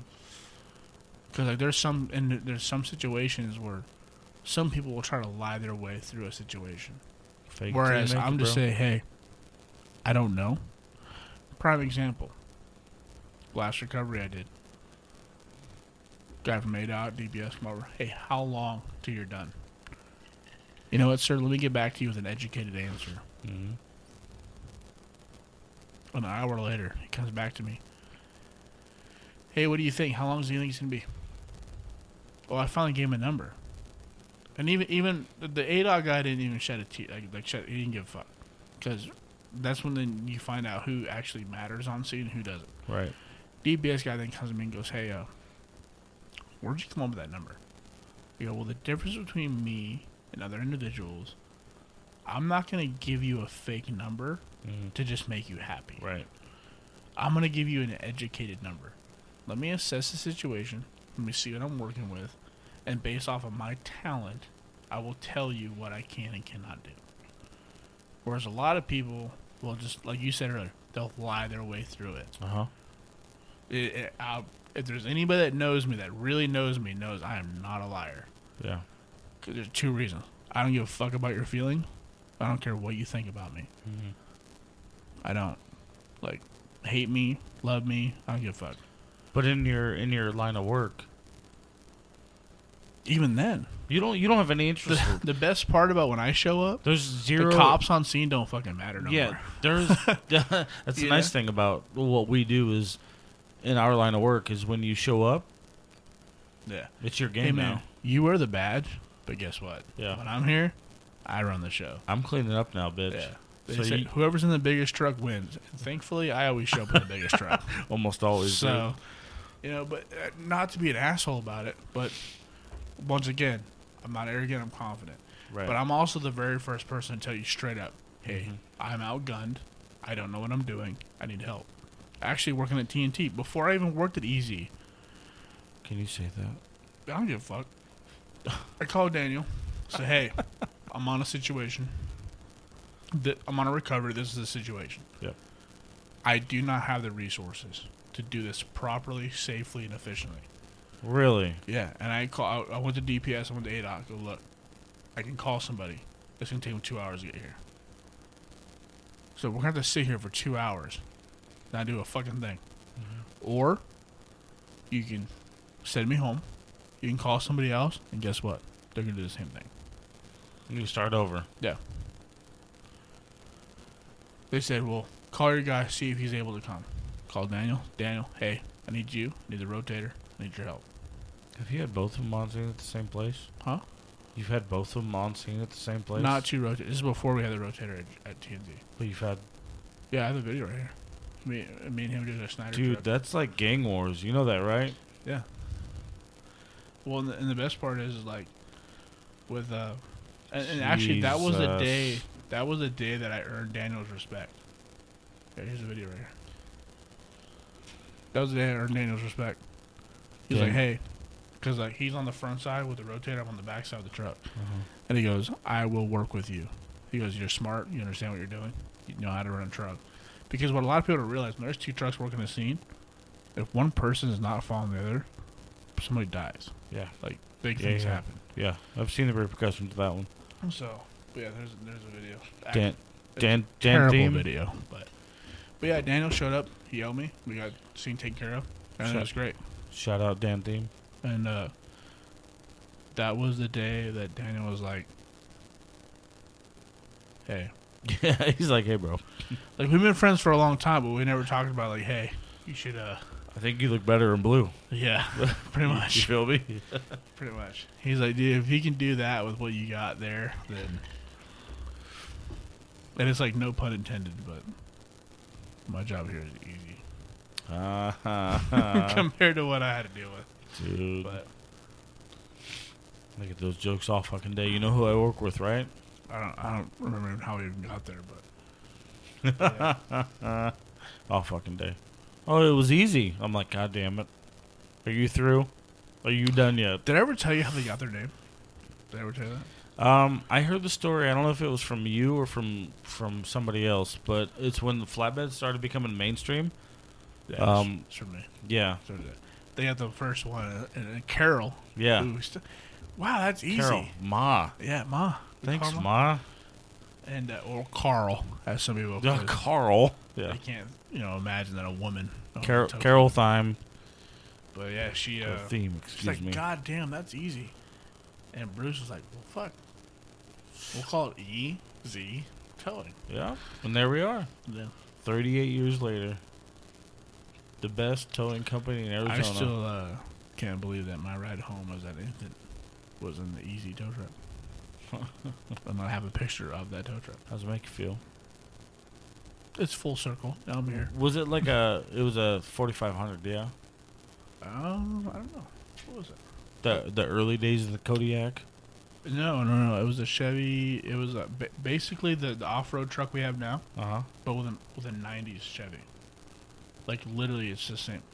That wrecker body that's on that truck is the same wrecker body that my dad operated. Great. So when I got to go use it the other day, The sling truck? yeah, when I got to go use it the other day to move some cars around evidence, it was 100% the truck that my dad operated.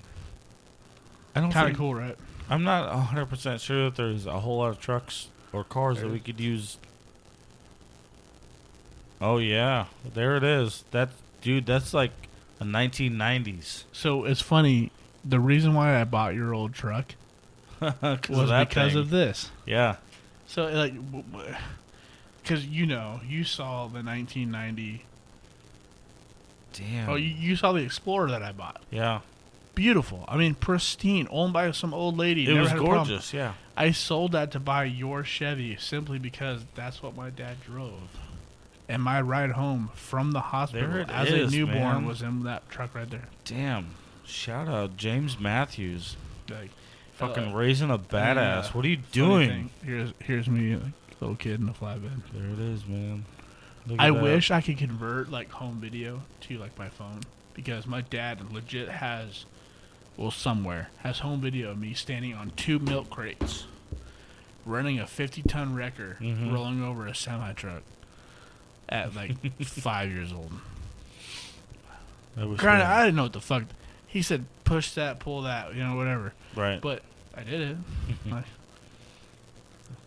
That's one of my favorite things. I do have to say. I tell Amanda all the time. Like, there's a part of me that's proud of where I've become, or who I've become, and then there's a part of me who's not proud of who I've become. It's so conflicting, man. It's a lot. I mean, just like the first podcast, the second one. I've spent so much today time with a trying. Jordan cup. Well, yeah. What the fuck?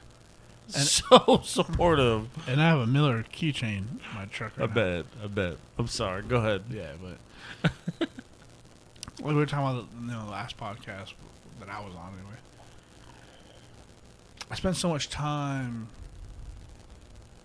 making sure everybody else is happy. And a lot of that's my career because like I'm a blue collar boy. Right. So your career is what defines you. When I die, people will know what I did. Like, and that's how I'll be remembered. And that's how I want to be remembered. Like 100%. But once again, there's also like I don't know how to separate myself from towing. You're going to be remembered as somebody who took care of everybody else? I guess. Which isn't a bad thing. Like, you made a comment earlier about humility. Yeah. I mean, literally, and I'm not joking. Driving here today, I stopped, grabbed some whiskey, grabbed some Coca-Cola. For those listening. Not that other shit. Yeah. But there's a homeless guy and fries. Now, right now, particularly at this moment, I am not in a good financial position. But he tried to buy some food from the deli, and he didn't have it. I mean, I've been there before. I've been homeless before. I gave him $20, and he bought whatever he bought. I don't know. Right. But good on you, man. The tears, man. Like, as like here I am thinking like I'm really not in a good financial spot. Like I should not have given that $20, but at the same time, I know that 20 will be very easy for me to regain than it is for him to regain. I think that's a good perspective. It's like that humility part you were talking about earlier, and I really didn't think about it until after I re-listened to our podcast, and I started thinking about it. Like, what? Daniel told me this when I was in a really bad spot. He goes, my purpose in life is to help others. I kind of started thinking, man, that's my purpose too. Like, my purpose may not be to be like super successful, fucking Elon Musk or whatever, but maybe it's just to help as many people as I can along the way.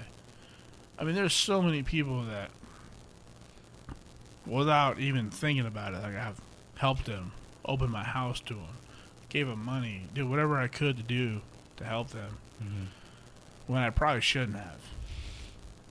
And I don't regret one time of it. Like that's the best part. Some people are like, oh, you don't think about it? I'm like, no, I really don't. I'm not gonna put it on any names, but there's a couple individuals that I helped when we were at TNT. Right. Up my house to them. Yep. Fucking just depleted me. I mean, cost me so much goddamn money. And then all I can think about is like, look at them. They're out there finally successful. They're with their family. They're doing this. They're doing that. And it's like, don't you think it's crazy how our first instinct, no matter what the circumstances look like, is to fucking just outland and just... Well, yeah, that is my judgment of character. Like, if you're not that type of person, like, I can't associate with you. Well, I know, but like dude, for real, like I'm But in the dead first- serious. Like I'm in a bad position, right? Uh-huh. A buddy of mine who I helped 2 years ago, I sent him $100. He texted me today, "Hey man, how you doing?" Out of the fucking blue, "How you doing?" I'm doing all right. Mm-hmm. No man, no all right shit. How are you fucking doing? I'm struggling. I'm going through some shit. We're talking about. He's like, "Hey man, I sold my fucking mini bike. I'm gonna send you $140 tomorrow." And I'm like, "No, fuck you." He goes, "No, fuck you. I have your Zelle account. It's gonna come into your account, whatever." You don't get a choice. He goes, "Send it back to me. I'm just gonna send it back to you." Yeah. He goes, "Come over here. You know my address. I'll fight you. I'll give a fuck." and first of all, anyone that wants to fight me, I love that. like, I that's love saying that. something, all right? Because if there's anything I'm good at, it's fucking fighting. We're gonna box. All right? It's gonna I ain't suck. no jujitsu or nothing like that, but I just know some fucking, I will kill your ass. That's what I mean. But anyway, so he's like, "Fuck you." He goes, "You helped me out when I was in a tight spot. I'm gonna help you out." I'm like, "Man, I don't need your shit." He goes, "I don't give a fuck what you need." He Right. goes, "Either accept it or I'm taking you out to an expensive ass dinner. So which one do you want?" Right. Well, yeah, all right. All right. Just send the money. You fucking asshole. I'll deal with it. You know what I mean? Like, Yeah. it's just cool like that. And I'll be honest, I have a lot of people that I've helped. Not very often do I get what's the word? I know. What the fucking word? I know is, what you're but saying. Yeah, like, I don't get the they don't pay me back. I'm currently, it's not I'm about currently paying on back. the other end of that one. Well, no, but it's not because that's the difference. Like between me and most people, like I don't keep tabs. Yeah. It's I don't- Not, it's not about what I've given you versus you giving me. I don't either though. If I buy you shit dinner, goes, yeah, and if it's shit $100 goes out, and you buy me dinner and it's $20, dinner's dinner. yeah, I don't. like, when shit goes you out, know? I don't count that shit. yeah, I don't give a fuck. Like that's why, like I genuinely mean that. Like I don't fucking care. Like it is what it is. Cause like what I said before, if I think this is my worst time in life, dude, I don't even have kids yet. Like I have so much to fucking. I'm pretty sure at this point I'm gonna reference to him at least once every episode. But Joe Rogan, if you're listening, We should. as we always say, We should. He's like one of my idols. dude, Like- I'm trying to go see him. You feel me? He says the worst thing that's I'll happened show to you. my I'll show my tits. Well, to get he's- you. that may or may not help. I'm not. He don't sure want to yet. see my tits, Yeah. but I'll show him. He always says the worst thing that's happened to you is the worst thing that's going to happen to you. No, I'm sorry. The worst thing that's happened to you at this point It's what happened today. is the worst thing that's going to happen to you At this point. at this point. Well, just like How fucked up is that? no, it's true though. I mean, that's like what I. Like, if you think so about glad it, you said that. 'Cause, it's like, the last time I was here, I was talking about like I understand all these great things, right? Mhm.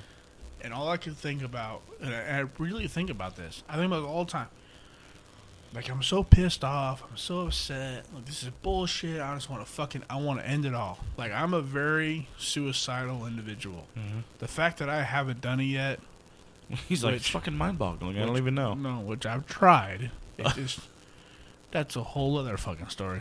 But anyway, the fact that I haven't been successful, it's like, God damn it! Like there's got to be something else. Like there's something I'm missing, right? Like it's just not my time yet, whatever it is. But it's true. Like whatever I think is hard now is just hardening me for the next step. The only way they say it, the hardened steel is with steel. Yeah. Fire and hot, fire and steel. Yep. Like, Bring the pain. God damn. That's just.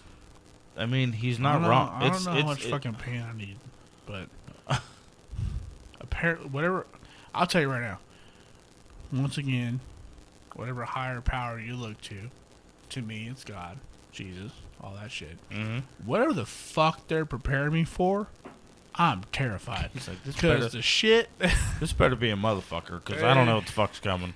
I'm telling you right now, I better be in a book somewhere, because the shit that and it's not even just the physical, but like the mental pain, the mental shit.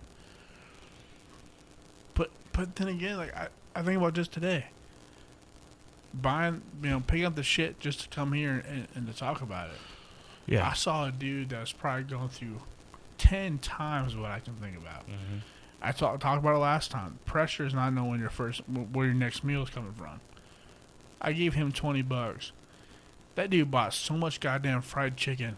And then on top of that, they gave him the fried chicken that was expired. Yeah. Like they couldn't sell it for the day. This dude legit walked out with 4 bags of fried chicken. Grocery bags full of fried chicken. Like he probably fit him, all his butt, everything. He's got a meal for the next week and a half. You know, and I'm over here like, just tired. Uh-huh. You know, It's crazy to try and put it into perspective, man. I don't know. That's the problem. I don't know how to put it. You can't. And simply, My perspective's fucked up. well, everybody's perspective is fucked up. You don't know where he started. You don't know where that shit ended. The worst part is like I grew up in a shit house. Yeah. Like I mean, no offense to my parents. Like they did the best they could at the age they could.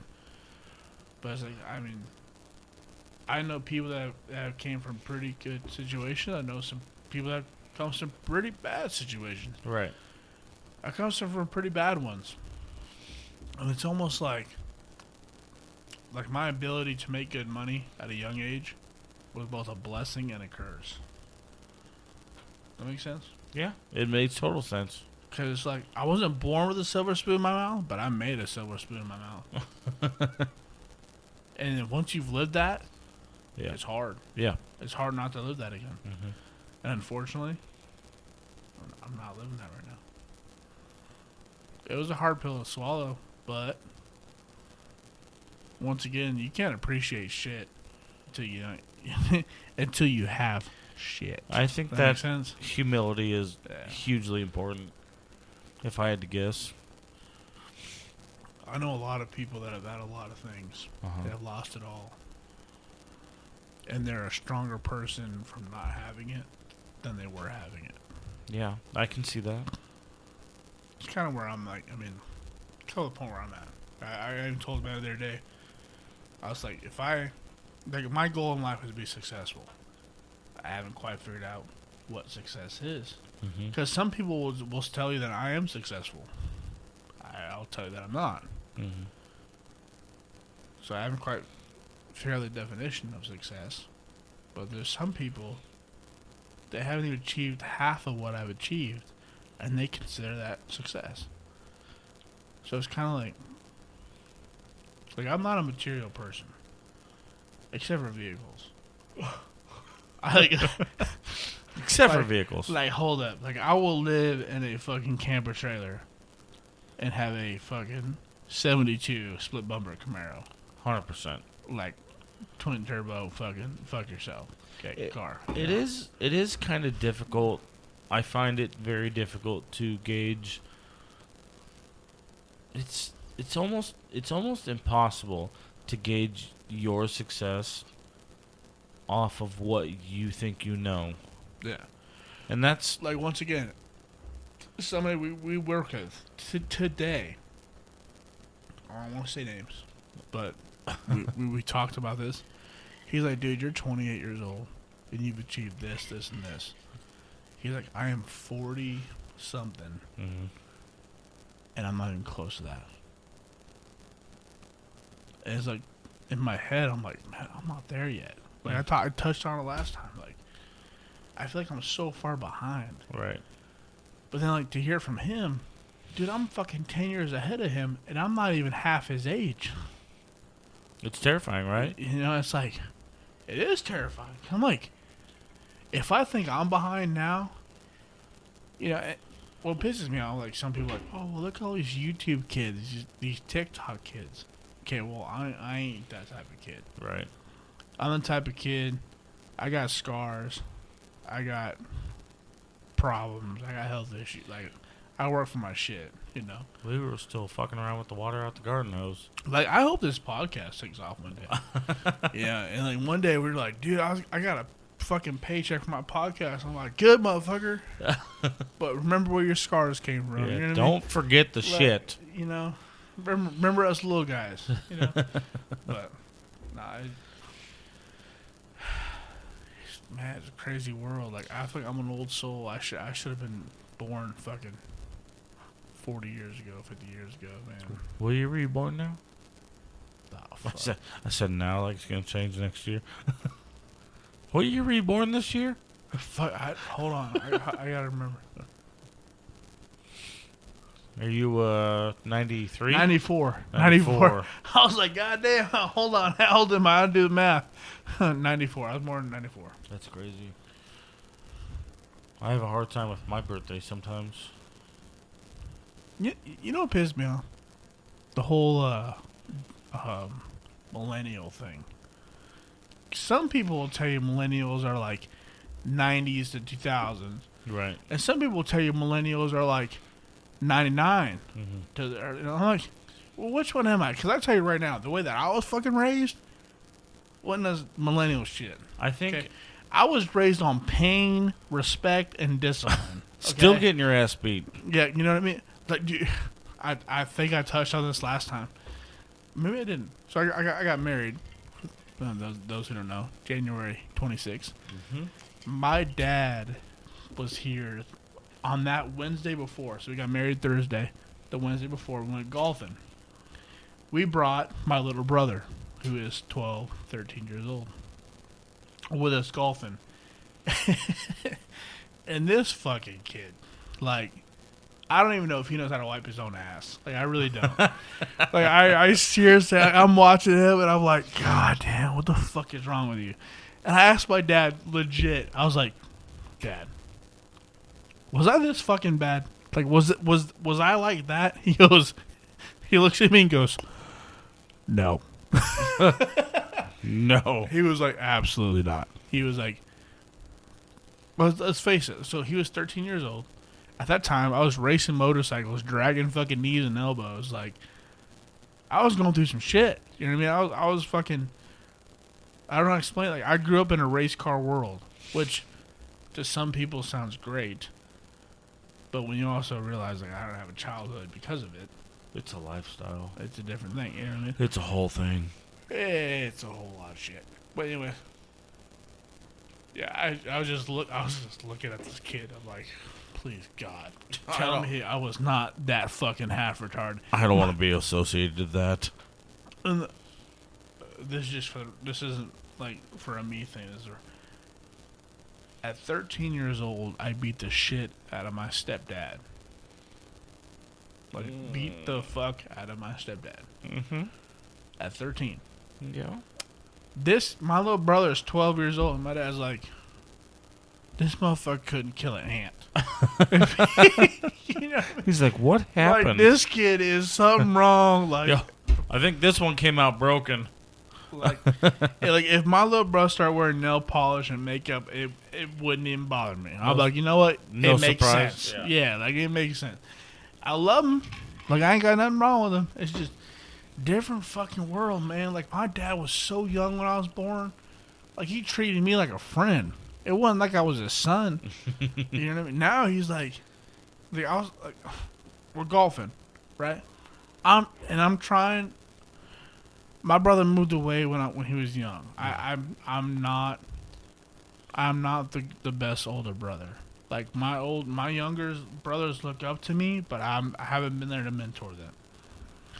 So he's golfing, and a part of me wanted to fucking strangle his ass. Like, I wanted to just choke his ass out. But, like, at the same time, I'm like, you know what? No, this is the time for me to try to be something that he can remember. Okay, you know what I mean? Yes. So I was like, hey, I know Dad's yelling at you. I go, fuck Dad. Like, I'll kick Dad's ass right now. Okay. And Dad knows it. I made that clear. Now Dad didn't hear me say that, but my brother did. Okay. And my dad heard that shit, he'll fuck me up. All right. But anyway, Smack the shit out of me. so I said, fuck Dad. Okay. I just calm down, breathe. I go, I don't give a shit how far you hit it. I don't give a shit how hard you hit it. All I give a fuck is you hit the goddamn fucking ball. You miss that motherfucker one more time, I'm gonna fucking kill you right here. Like, I didn't know how else to talk to him. So that was the best. That's how my dad would have talked to me. That's how I talked to him. Did he hit it? He did. I mean, he touched it. Okay. I mean, it was a tap involved. But the point was inclusive. Yeah, okay. You know, I'm not going to say it was brilliant, but I'm going to say it kept me from fucking smacking him. That's what his point was. You know? So I was like, hey, you know what? Fucking A. Yeah. Good fucking job. Yes. He goes, what do we do now? I go, what we do now is you pick up that fucking ball, you jump my golf cart, we're going to drive the fuck over there because you were not far enough. Yeah. So that sucked, so we're going to but drive. to him, that was golfing. Yes. He didn't know the difference, so he grabbed that ball, he jumped in the golf cart, we drove over. And my dad bought me a beer. Dad was way out there, and I looked at him, I'm like, this is my moment. I go, Corbin, you want to drink a beer? He goes, I can't do that. Dad's going to kill me. I go, fuck that. I told you 3 times a day I'm going to fuck that up. You're not listening If you to me. don't drink this beer, I'm going to kick Dad's ass. Like, once again, my dad didn't hear that. Because my dad heard that. I've been fucked up. So, like I said, anybody that knows my dad is terrifying as hell. So, he took a sip. He didn't like it. I was like, we're not the same. It's fine. Yeah. Whatever. He tried it. But I just remember leaving, and my dad's like, wow, you and Corbin really bonded today. I go, yeah. You could say that. You don't know that. Yeah. Yeah, Dad, The best part is the next day, this is like my wedding day. We're at dinner after the ceremony, wedding day. Corbin goes, Austin's gonna kick your fucking ass if you... My dad looks at me and goes, I go, Dad, for the record, I'll fight you right fucking now. Like, I may not win, but I'll fucking fight you right now. Oh, God. And all my dad said was, I respect that. Yeah. That's all he can. He's like, y'all not the same. I go, does that mean I won? He goes, you want to find out? I go, I don't know yet. Wait. Let me drink a couple. Yeah. I'll be back. Can we revisit? No, I don't want to. Oh, that's fucking great. God, dude, I love my dad, dude. Like that man. Both terrifying and motivating at the same time. I met him like twice, and I kind of miss him. You should be my football coach. Huh? I should meet your football coach? Yeah, why? Dude, I don't know if I'm like... So, like, we ain't gotten into it, but, like, when I was, like, the homeless part of my life. I don't want any more discipline right now. My high school football coach stepped in. Like, he took me in. And ever since I was, like, in high school, he was like, you're one of my sons. You know, he legit treated me like I was his family. And to this day, like, he showed up at my wedding. He was there for my fucking ceremony. He was there for my fucking dinner. He was there for all of it. And he's 6'8", 400 pounds. Jesus Christ, really? And I don't give a fuck how old he is. He's That's a big 6'8", motherfucker. 400 pounds to kick your ass. Bro. Ask Momo. Zach. Ask Zach. Zach knows about Coach Hednut. Jesus Christ. 6'8" what? Like 400 pounds. 400 pounds. But, like, he's not like, I mean, he's like in his 50s, 60, almost 60. That's he's a big still dude. strong as fuck. Is he white? Of course he's white. That's a big white dude. Actually, he was Kurt Warner's left tackle in college. Him and Kurt Warner are best friends. Oh, good. Great. Yeah. Like, I met Kurt Warner so many times, like, it's not even, like, when I meet famous people, it's not even a thing anymore. I'm like, fuck you, ain't Kurt Warner. You know what I mean? So, Kurt Warner, by the way, is socially awkward. That's one thing. But anyway, Coach Hudnut, man, that dude, like, people who think my dad is terrifying, and then they see this motherfucker walk in. You said he's 6'8", 400 fucking pounds. And he talks like Sewer, dude. Great. Like, he's like every man you think he would be. Yeah, it sounds like it. Like, to this day, like, now granted, I haven't benched, like, consecutively in 8 years. Mm-hmm. 8 years I have not been on a bench. I went to the gym. I was benching 350, 365. I was benching 315 for 5 with just 3 plates on each side. That's a lot. I was all excited, texted Coach, like, hey, Coach, you ain't gonna believe this shit. Hey, Melon bench. He goes, yeah, you got that old man strength. I go, yeah, maybe one day I'll be up there. He goes, bitch, I'm still benching 495, and I ain't benching like 15 years. I go fuck yourself. Yeah. Fuck off, like, Coach. goddamn. But anyways, he took me in. I felt good. He took me in when I really needed somebody. And I mean, ever since day one. That's amazing. Because, like, my mental health is not a recent thing. Like, in high school, I was a fucking mess. And then in high school, I also found out that I had a really rare heart disease. Like, hey, you're not going to make it to 18 years old. Yeah, they've been telling you that shit for a while. Long time. I found out that doctors hate this. But you say your profession is a practice, not a promise. It's What true. the fuck? It's true. Look at I don't want to. medical practice, not a promise. No, I'm fine without looking into that. Well, I think and they told me, hey, son, with your heart, you're not gonna make it to 18. that's super awkward because made you're it- 28. Awkward. Try living for 2 years thinking you're gonna die and everybody treating you different. Yeah. That's fucking awkward. and then I made 18. Then it was 21. Then Yeah. it was 25. Then it was Shit like, just keeps rolling. now it's 30, and I'm like, I'm almost there. Yeah. And I'm feeling pretty good. Like, Oh, I'm gonna be dude. all right. Your dirty 30 is gonna be a motherfucker. It better be a dirty 30. It's That's all gonna I'm be because you're not supposed to be alive, motherfucker. I better not be alive that night. I swear, if I'm sober on my 30th birthday, I'm kicking somebody's ass. No, we're going to Vegas. I better go to jail. I'm planning concerts. I better. I'm already Wait, planning this Wait, shit. handcuffs don't fit me very good anymore. I don't give a fuck. We should. I don't give a fuck. Let's do it. We're going to Vegas, and you're going to a concert. It's already been. I'm already planning shit. Which I realized, like, concerts with you has been a thing. Mm-hmm. I got this. Don't you worry about me, Wasn't I Prevail your last one? dude. It's gonna be again this season. They're coming here for you How fest. old am 28. I? What's my birthday? Fuck, I don't even remember, dude. April. Fuck, my birthday's in April. Yes. Hold on. It's my Facebook told. In May. This is how you know. I don't give a fuck when my birthday is. Like, it's on my. I'm looking on my fucking Facebook right now, because I really don't fucking know. For all the listeners out there, this is how we know. It's almost time for another pickleback, and it's almost time to end this. Oh, we should. Ending it, no. Oh. Pickleback, yes. Oh yes. Let's just make a fucking random 3-hour video of me avoiding all your serious conversations. Well, we're almost an hour for that. Yeah, Look at, we're almost 2 hours in. because you said, for the record, you said there's some things you want to talk about, but I've just I been did. pretty good about not talking. You have 100% danced around all of them.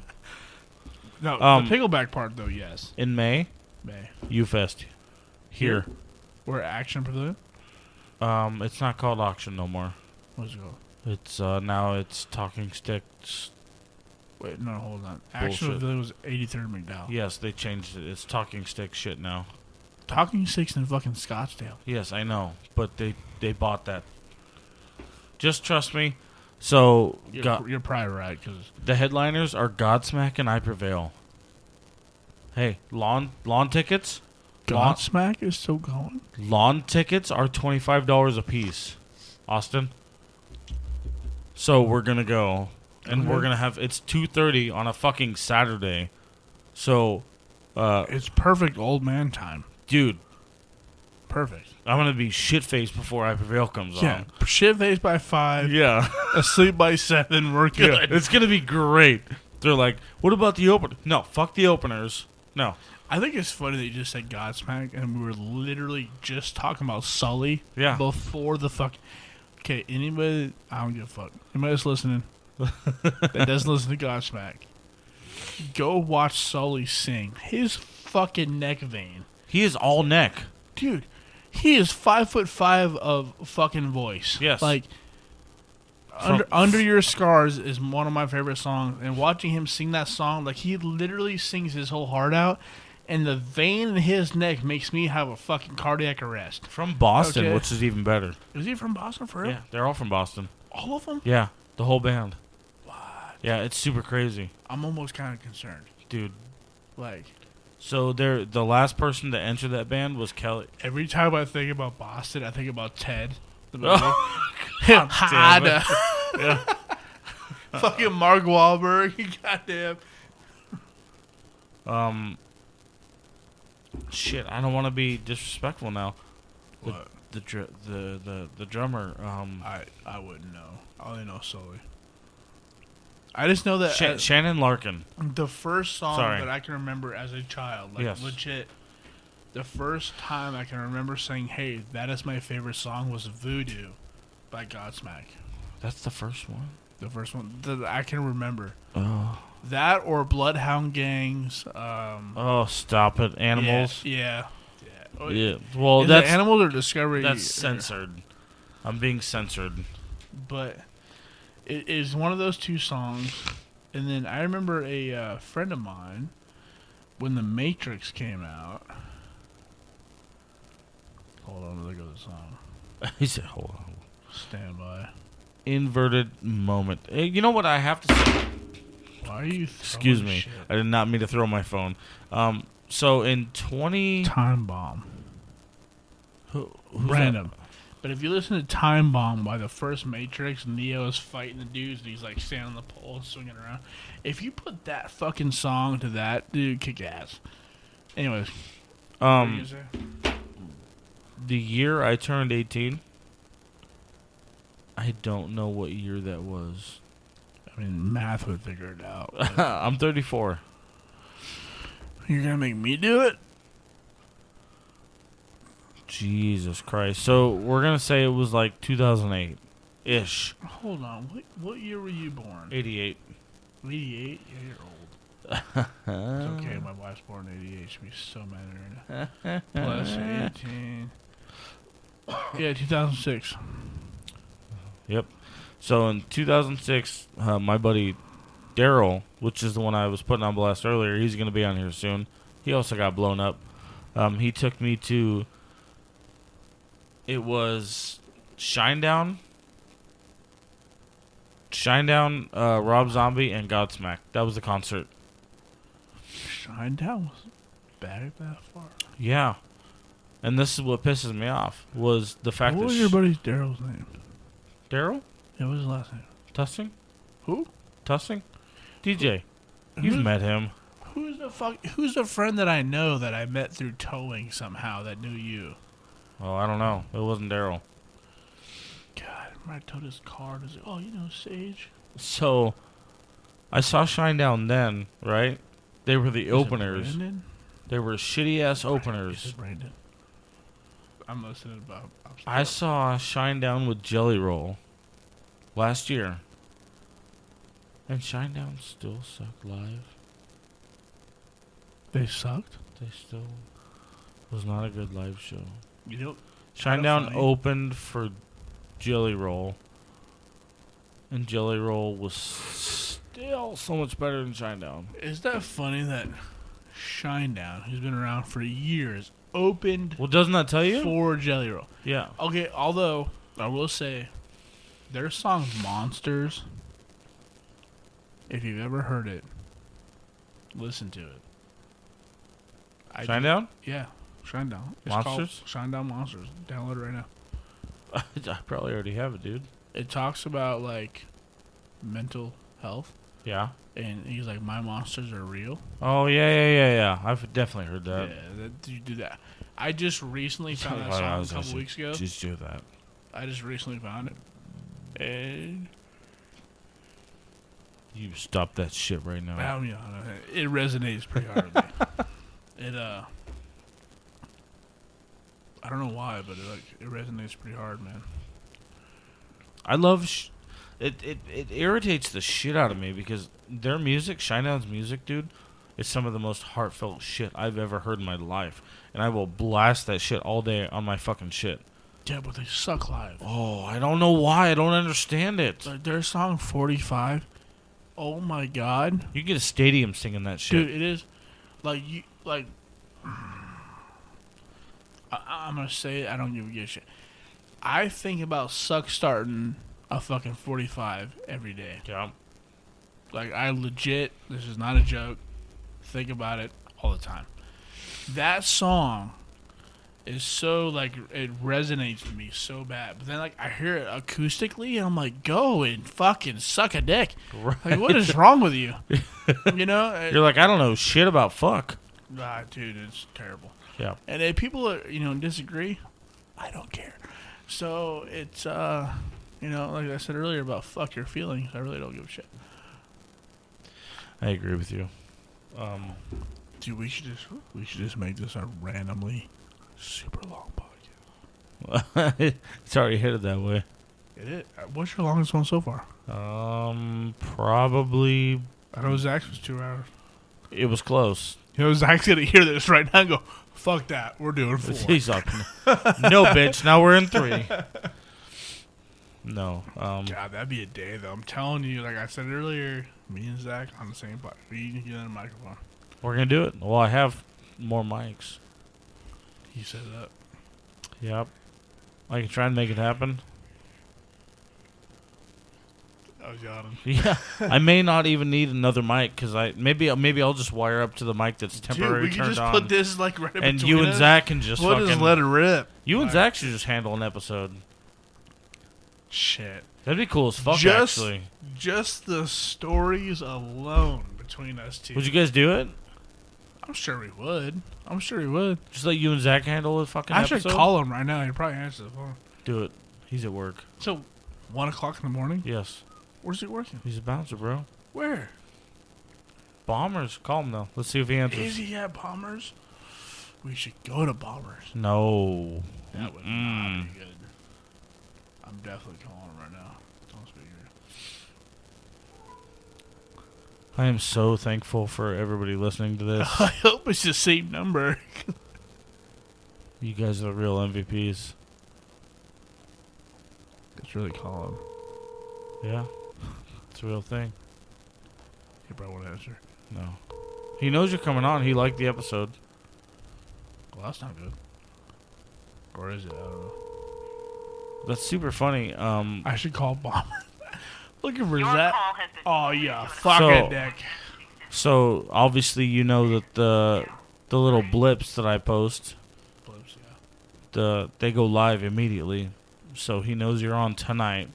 Those are the ones that go live immediately. This probably won't broadcast for 2 weeks, which is unfortunate. Is he working at Cherry Bombers right now? I think he's a bouncer at Bombers. It is Friday nights. Yeah. I'm going to call it Cherry Bombers. Are you? We're gonna have some fun with this, folks. You guys are in it for the bit of a fucking haul. And if not, we can at least go over there and have a drink. Oh. We'll talk about that off the air. The problem with Bombers is the past history. Oh, there's too much history. So, I think everybody growing up like has their bar. Dude, it's 1 o'clock in the morning. yep. I didn't think about that. Like, if we try to go over there right now, we'd have to leave like right now. So, I'm calling Bombers. As long as our Google number's right. I'm curious to see who's answering. I don't know. How to get there anymore. This is part of the consequence of our schedule working. I'm looking for Zach Morgan.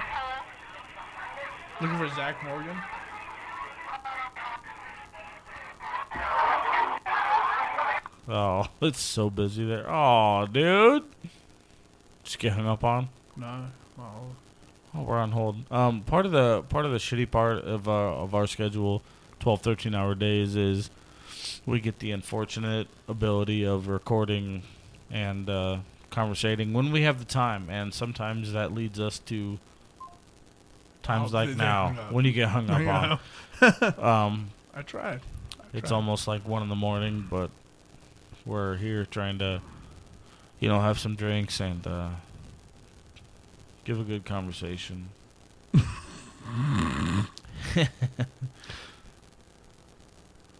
Oh, Lord. And tonight, for us, luckily, is a Friday night. And we're trying to have a good night. Dude, I go forever. I got so much stuff. But there's still so much that you haven't asked. No, I actually didn't ask anything I wanted to tonight. Go for it. We got time. Fuck it. What are they going to do? No way. What are they going to do? Say, oh, it's too long? I'm not going to open that can of worms. Go for it. Not at this point. Why? Because Now's the time because I'll fucking say it. And, later on, I probably won't say it. that's a whole another series of episodes. Go for it. We got time. He said we got time. I got nothing to do in my life. Oh shit! I think at this point, At least ask one of them. well, it is all one of them. Should I be scared? I wouldn't say scared. Like one question is gonna be like, hold up. It's all like one topic. We can just get started on it. I'll tell you what. I'll give you one. We thing. can leave like my 5 fans, like, and expect, what the fuck? 5 fans. Yeah. Maybe 4. 3, do it for Dale. You know what I mean? Well, fuck. Now I gotta say something. Yeah, you have to. Don't be a dick. Look how you cracked your neck for that. Should I start stretching? Yeah. Hold on. I need to start stretching. The pull-up bar is in the closet. Look for it. Oh God. So, the one thing that I think we're gonna get into a little bit next time when I see you is we're gonna talk about why you're a people pleaser.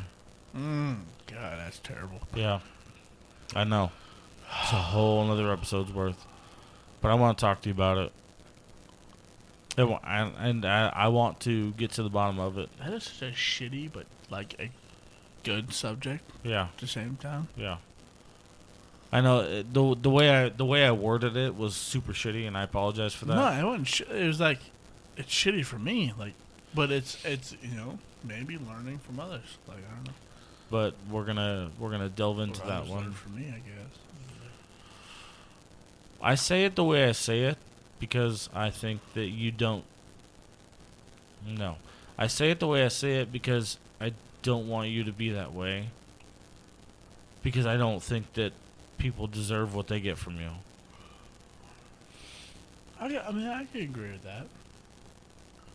But like I said last time though that I was here, like this is 100% truth. Like if I was given the opportunity to make me happy, I wouldn't know.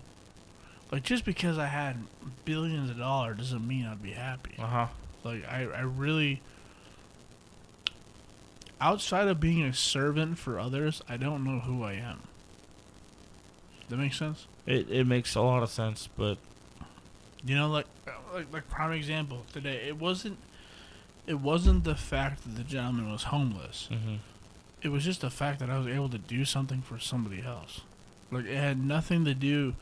Like that guy could have been a billionaire, but he could have left his fucking debit card at home. If I could have bought him some food, it made me feel better.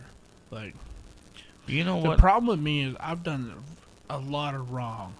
A lot of wrong we haven't gone into, we haven't talked about.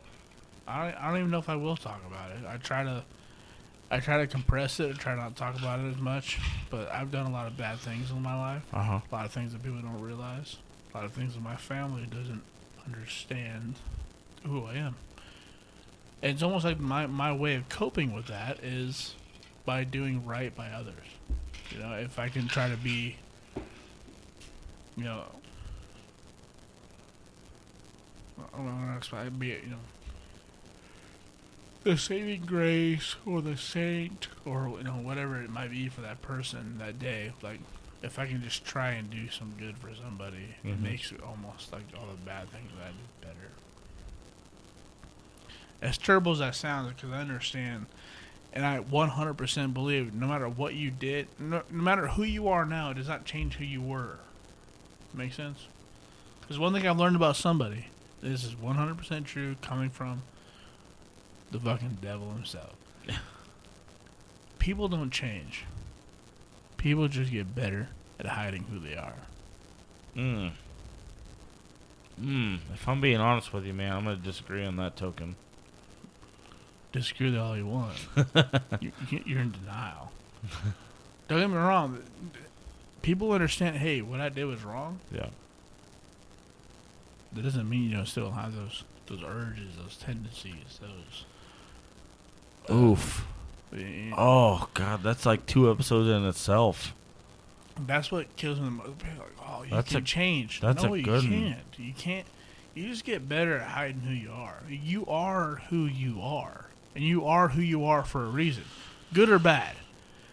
Good or bad, you are who you are. Oh, you're teetering right now. You have no idea. This is my life. Fuck. This is every day. I can see exactly where that fucking teeters and where that draws the line, but fuck. Every day I wake up with that problem. Oof. Like I legit, I'm telling you, like the difference for me to be able to tell what's right and wrong is the defining line. Because people are who you are. You are who you are. I studied psychology in college. Like, you are who you are. You just get better at, like for me, because this is 100% true, I deceive a lot of people. Like, You're dabbling in something I'm thinking, but I'm going to let you go ahead for a minute. A lot of people think of me what they think of me. And then if you ask that person versus somebody who's really known me from I was little, right? Like, no. What the fuck? I know. But then if there's also some individuals you ask, like, hey, they knew me in high school versus what I am now. They're like, no, he's playing you. Like, it's just you are who you are, and you become adaptive to your surrounding, and it's the law of what's the guy's name? Darwin. You survival of the fittest. So you're speaking from, like, for example, like I am who I am. I'm not gonna say who I am. People can find out whoever.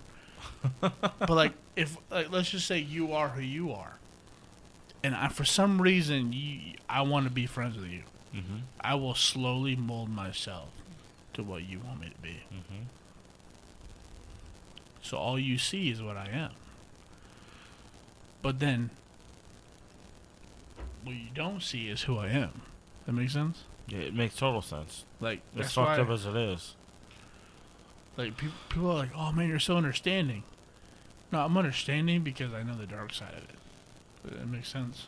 Like, I'm telling you, the day that I'm not able to define right and wrong is the day that y'all should lock a motherfucker up. That's so interesting. That whole thought process.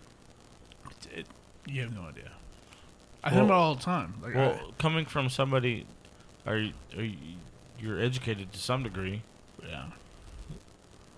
The problem, the issue I have is I have a really high IQ, which is not really a good thing if you look at it a certain way. Some people are like, oh, you have a good IQ, you have a high...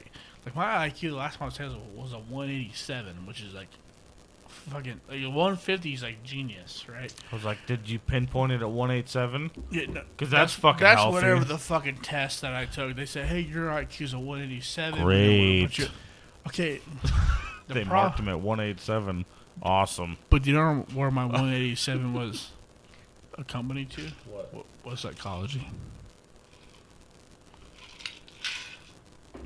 You ever like had a friend, and people have noticed this. Like, around me, he's one way. Around other people, he's another way. Around this group, he's another way. Yeah, they're adaptive. Yeah, I'm a chameleon. What I am is not what you see. I pick up on this quite a bit. But I'm not speaking about you specifically. I will say this though: you know me long enough that, like, if I had any slip in my game, you would notice it, right? So, like, you know who I am. Like, because generally, and I mean this wholeheartedly, I'm a good person. I'm a very good person until you give me a reason not to be. If you give me a reason not to be a good person, I will ruin your life slowly. I like to feel like at this point I have a solid grip. No, 100%. I would think so. Huh? I would think so. Because, like, the best part is, like, people always say, it's always hiding in plain sight. I'm an honest person. Yeah. Ask me whatever you want. Yeah. But like I said earlier, that's the funnest part, right? Don't ask me the question you don't want the answer to. Right. Because I am who I am. Like, I show it. Like I laugh because, like, the small dick thing, like, everyone laughs at. Like, not saying for general, but, like, for example, I make those comments, right? And I'll say, hey, this is who I am, this is what I am. People will laugh. Like, oh, that's so funny. I'm like, no. no, that's serious. No, dude. And, you know, some people are like, oh, you're a little fucked up. You have no idea. You're like, you're a little stupid because I'm telling you. But that's the best part. I think that's the part of this is like, it just goes to show. Like, for some reason, I was watching a video recently, motivational video, and people like, you know, certain social media like personalities, people look up to them like, oh, their life's amazing, and then that person like commits suicide because their life sucks. Right. Well, it's the same concept. It's not in it's the prime example. What you see is not what you get. No, 100%. Like, that's. I've had a lot of people like, man, I look up to you. Like, I want to be like you. I'm like, no, you don't. The fuck you do. If anything, like, away from me. Okay? Right. Like, my tattoos on my hands, chained to life, hooked on the thrill. What does that mean to you?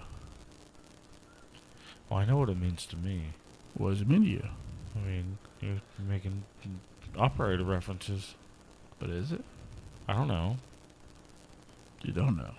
I was actually thinking about this earlier while you were sitting there talking. You know what's funny? To The be customer of all people pointed that out. Like, look at my hands. It's just like literally Monday. Yeah. Yeah, today's Friday. Monday. They're like, your hand tattoos, what does that mean? Like, oh, one hand says chained to the life, one hand says hooked on the thrill. And they're like, but what does that mean? And, you know, my first thought is, oh, well, you know, towing. Like, you know, chains and hooks and all that. Yeah. And part of that's true. I've tried to do other things. I can't fucking stay out of towing. But other part of that is like my addiction, my personal preference, the way that I really think and the way that I hide it. Like, the chain of the life and hooked on the thrill is very different. Because, like, chain of the life might be the way that I feel. Right. But hooked on the thrill is like me hiding it. Oh. Makes sense? It makes total sense. I just have, I'm conflicted because I find myself recently trying to find myself away from being associated with it. Well, I mean, Does that make sense? fuck, nowadays is so hard, man. Like, nowadays are so fucked up. Like, and like, if you take like what I consider normal people out of it, every day you don't know if a man's a man, if a woman's a woman. You don't know you don't even know if it's okay to call them that. Right. You know what I mean? Like, I'm not I really have no idea about politics. But let's just say I'm an independent. Mm-hmm. But if I say, just joke, oh man, fuck that, I'm independently thinking, and you're well, I don't know what, Democrat. Like, I genuinely have no fucking idea what that means. Right. So like, just where people think, oh, I'm a Democrat. Oh, how dare you? Oh my god. You think that's bad? And you should see my dreams. You should see the nightmares that keep me up at night. Like, you have not a fucking clue. Like, I don't know. It's just. But like my tattoos, man, they have a lot of double meaning to them. And some people are like, man, those tattoos look like shit. And they might. Like this one here on my forearm, man. It's an angel looking into the reflection of a demon. Mm-hmm. And, you know, it's the whole poem, The Man in the Glass. And basically the poem states, like, when you look at yourself in the mirror, you are what other people see. I'll tell you right now, I'm not. No. Nobody is. No, we're not allowed to be in this day and age. There is not, and this isn't like a fuck you thing. There's not very many people that I know that are 100, and I've known you for a long time, dude. Mm-hmm. Like, we're going on, 8-9 years? Like, I still don't know everything about you. I don't know your routine. I don't know your beliefs. I have no idea, like, what political party you are. Like, I don't, and a lot of it's because I don't give a fuck. But it's just, like, it's crazy. I know who you are, like, on a personal level, like, on a connection level. Right. But at the same time, like, you know what I am, or who I am on a connection level. but it's also who I let you. It's crazy to think about, right? Like, yeah. That's one of the more fun parts that I've been experiencing recently. And this isn't like about me being like an evil person. What I'm trying to state is, I think the big problem is a lot of people see social media as like, oh my God, look at him, he's so Right. successful. And it's like, I mean, and I'm not, like, I personally don't think I'm successful. Like, some people, like, oh my God, you have the truck you have the house you have. Mm-hmm. Dude, the house I live in is not, I don't even pay for it. Like, the truck that I have, I'm struggling to pay for. Like, all these things that I have, it's like, I'm not that well. And I say that because there's one individual who I looked up to. And I'm like, hey, man, like, I want to be like you. And when I finally started to realize who he was, I found out he was not what I thought he was. But, like, I think a lot of people, like, forget what reality is. It's so funny. Reality is dark. It's so funny that you kind of. I'm gonna dabble in this for just a second, and then we're gonna close this thing out. I had a recent pretty solid realization, and I really enjoyed it. So my nephew Devlin was on recently. I still have to listen to it, but yeah. No, it's okay. I saw it. I don't saw think it. I don't think it's. At this point, when we're recording, it's not live yet. Well, the cool part, okay. He'll be posted. I listen to it a lot, and Yeah. I really do. Like, believe it or not, I listen to. I don't know why I haven't listened to his. I listen to Jay's. It's not on there yet. It's not. That's what I'm telling you.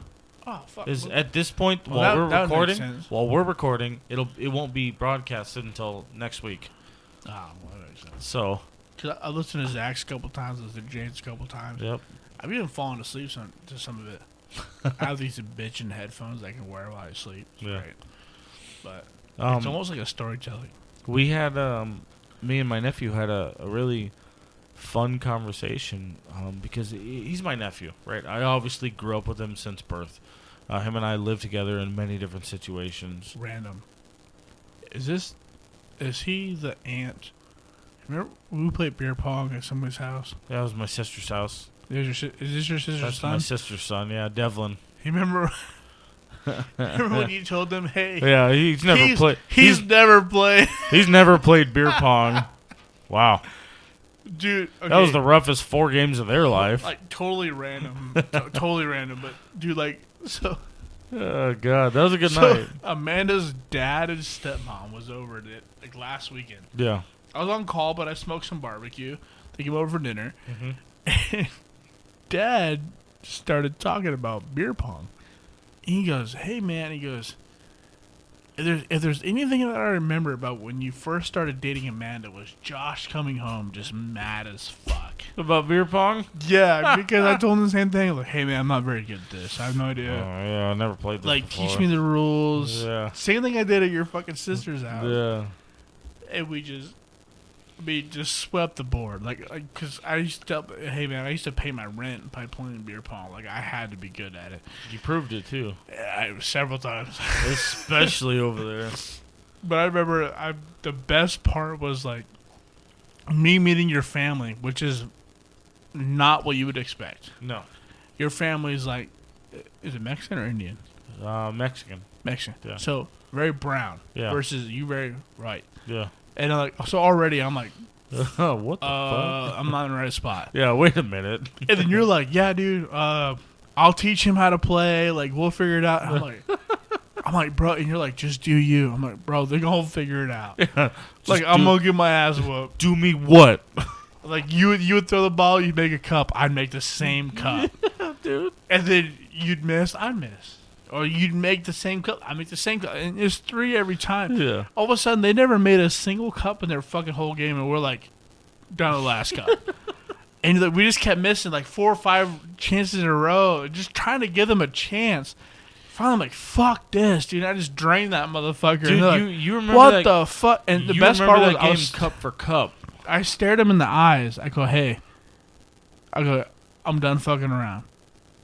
If you don't think I'm for real, I'm going to stare at you in the eyes the whole time I make this cup. And you fucking did and I it. drained that bitch. To my fucking brother-in-law. And I'm We were all- pretty sure that was the moment they're like, get the fuck out of here. Yeah. Because Let me show you where the front door is. It wasn't even like we were playing for money. It was just their pride you were mad about, you know? I do remember that, though, Like, because God, good times. Good. there was definitely a couple games where I they literally didn't get just shit. brought this up last weekend because Mike, Amanda's dad, Yeah. I was like, wow, you're really good at the game. I go, you want to hear the best story Yeah. ever about this game? You haven't Sage's seen fucking shit. family almost fucking me up because I was so good at this game. It was such a good day. I thought it was a joke. I thought they'd pick up because I'm not, dude. Like one thing of anybody, I'm not a good liar. Like I'm not. Like the best part is I'll tell the truth 1,000 times. Everyone's like, "Oh, he's being funny." No, that's the truth. Like you just don't believe me. Yeah. But like I'll tell them, like, "Hey, I've never played this game before, but I'm pretty good." It's not Well, my, I lied about part of it, but I was right about a lot of it. it's not my fault you're not listening. Yeah, you know, and they're like, "Oh my god, he's really good." No, he told you that. It's like that's the best. I'm telling you, the small dick joke. Everyone gives me shit about it. It's true. Fucking. I love it. Even you laugh. Like it's true. Like, I don't understand. Oh, one of these days I'm sure I'll see it. 3 inches of dangling fury, Well, we can put that thing on the table. dude. The best part is what I've learned. Uh-huh. The spot is like 2.5 inches in, 1 centimeter up. I have a perfect curvature. So as long as I don't try to hit bottom, which is not bottom, by the way, it's perfect. Like, I'm all there, dude. I'm real close to wanting to see this little fucker. I ain't had that much whiskey yet. That's but, fine. That's where we're at. like, I'm an innie most of the time. Yeah. And then, you know, I got pee, I like pop it out like a pimple. Give me the old 1-2. Oh, on that note. I'm just glad I'm not the only one. No. Oh man. You can go home. Yeah, we're gonna end this on a good note. Best part is 3 inches of fury. I've gone almost 2.5 hours Yeah, of you not asking a single question. that's the longest one. Yeah, I haven't had a whole lot of time to ask questions. Goals. Yeah. We'll get into that one next time, I suppose. I promise next time What do you promise next time? I'll be serious, Oh, professional. that's all right. Not that this wasn't serious. This is like true, but This will be episode. Oh shit! Three. No. Aired 3. Oh, yours. 3. 3. 3. Episode 10 in total. God, that's good. Maybe 11. That's good. Yep.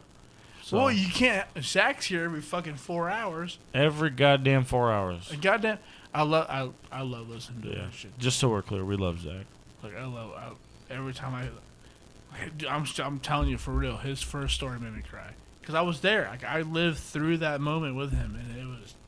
His stories are amazingly individual. I saw it. Like you know, he went from having the best shit to. Like, hey, can I borrow your bat?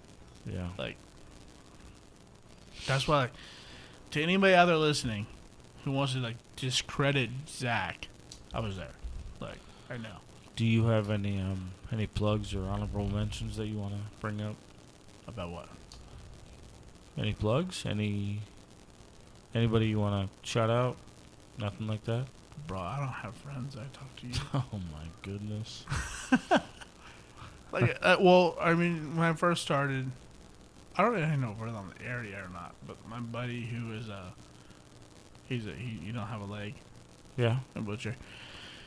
If I could reach out to him and see where he lives now, he would be, 1, it would make you cry, Yeah. but 2, it make you cry laughing. What's his name? I don't want to say his name yet. Say his name. No. You have to. His name is Cody. I'll just say that. Cody what? Nope. Well, if you want to reach out, that's how you reach out. Well, the fucked up part is his last name is Arabic. I can't pronounce it. Oof. Okay. So I want you to go with Cody. But the funny thing, he's white as fuck. Yeah. But his mom is like, oh no, sorry. His dad is Arabic. His mom is white as shit. I really can't pronounce his last name. His name is Cody. IED, blew his leg off. His left arm was kind of fucked up. Mhm. But like, we used to always tell him, if you could be look, this is fucked up. If you could be a stand-up comedian, funny guys. Dude, he will both make you cry about your own personal shit, but at the same time, make you laugh and his ability to just have such a positive outlook is just. It makes you think of every possible problem you've had is not shit. Well, that's pretty amazing. That's pretty amazing. And then there's another guy. Wow, I'm drawing a total blank. Hold on. So Chris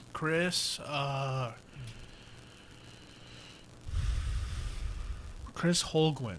That's his name. Chris Holguin. Yes. Kind of totally kind of crazy.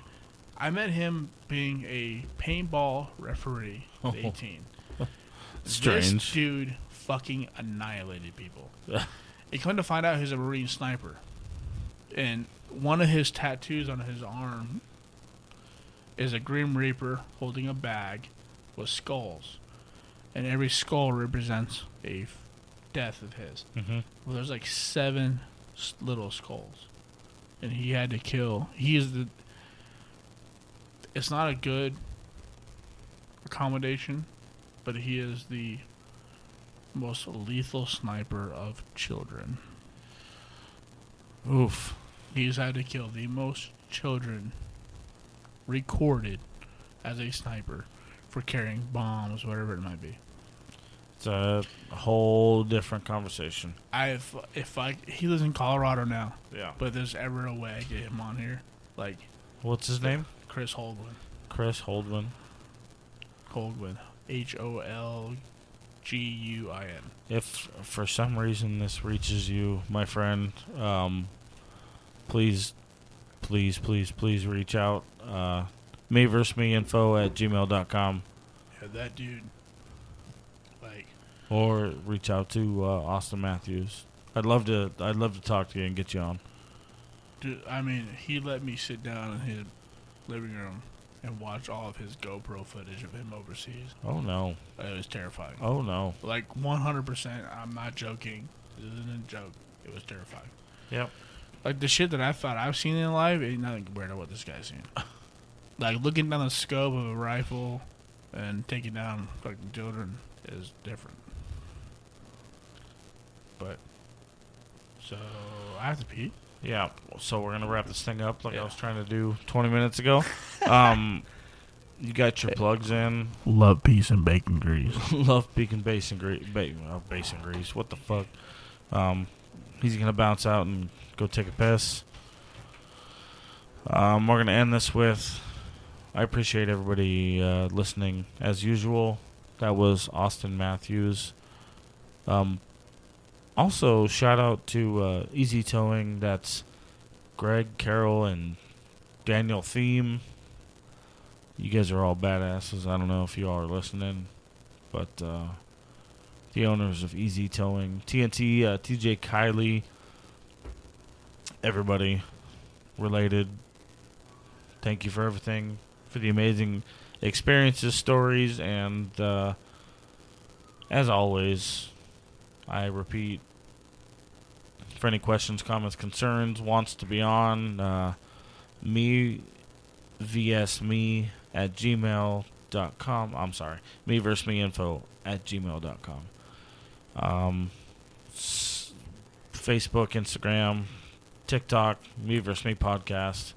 Look it up, check it out, and I can't wait to see you guys on the next one. Love you. Bye.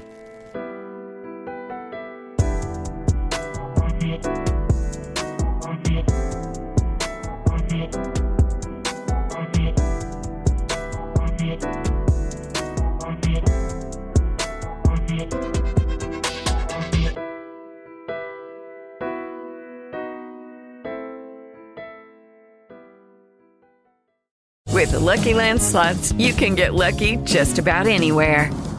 This is your captain speaking. We've got clear runway and the weather's fine, but we're just going to circle up here a while and get lucky. No, nothing like that. It's just these cash prizes add up quick. So I suggest you sit back, keep your tray table upright, and start getting lucky. Play for free at LuckyLandSlots.com. Are you feeling lucky? No purchase necessary. Void where prohibited by law. 18 plus terms and conditions apply. See website for details.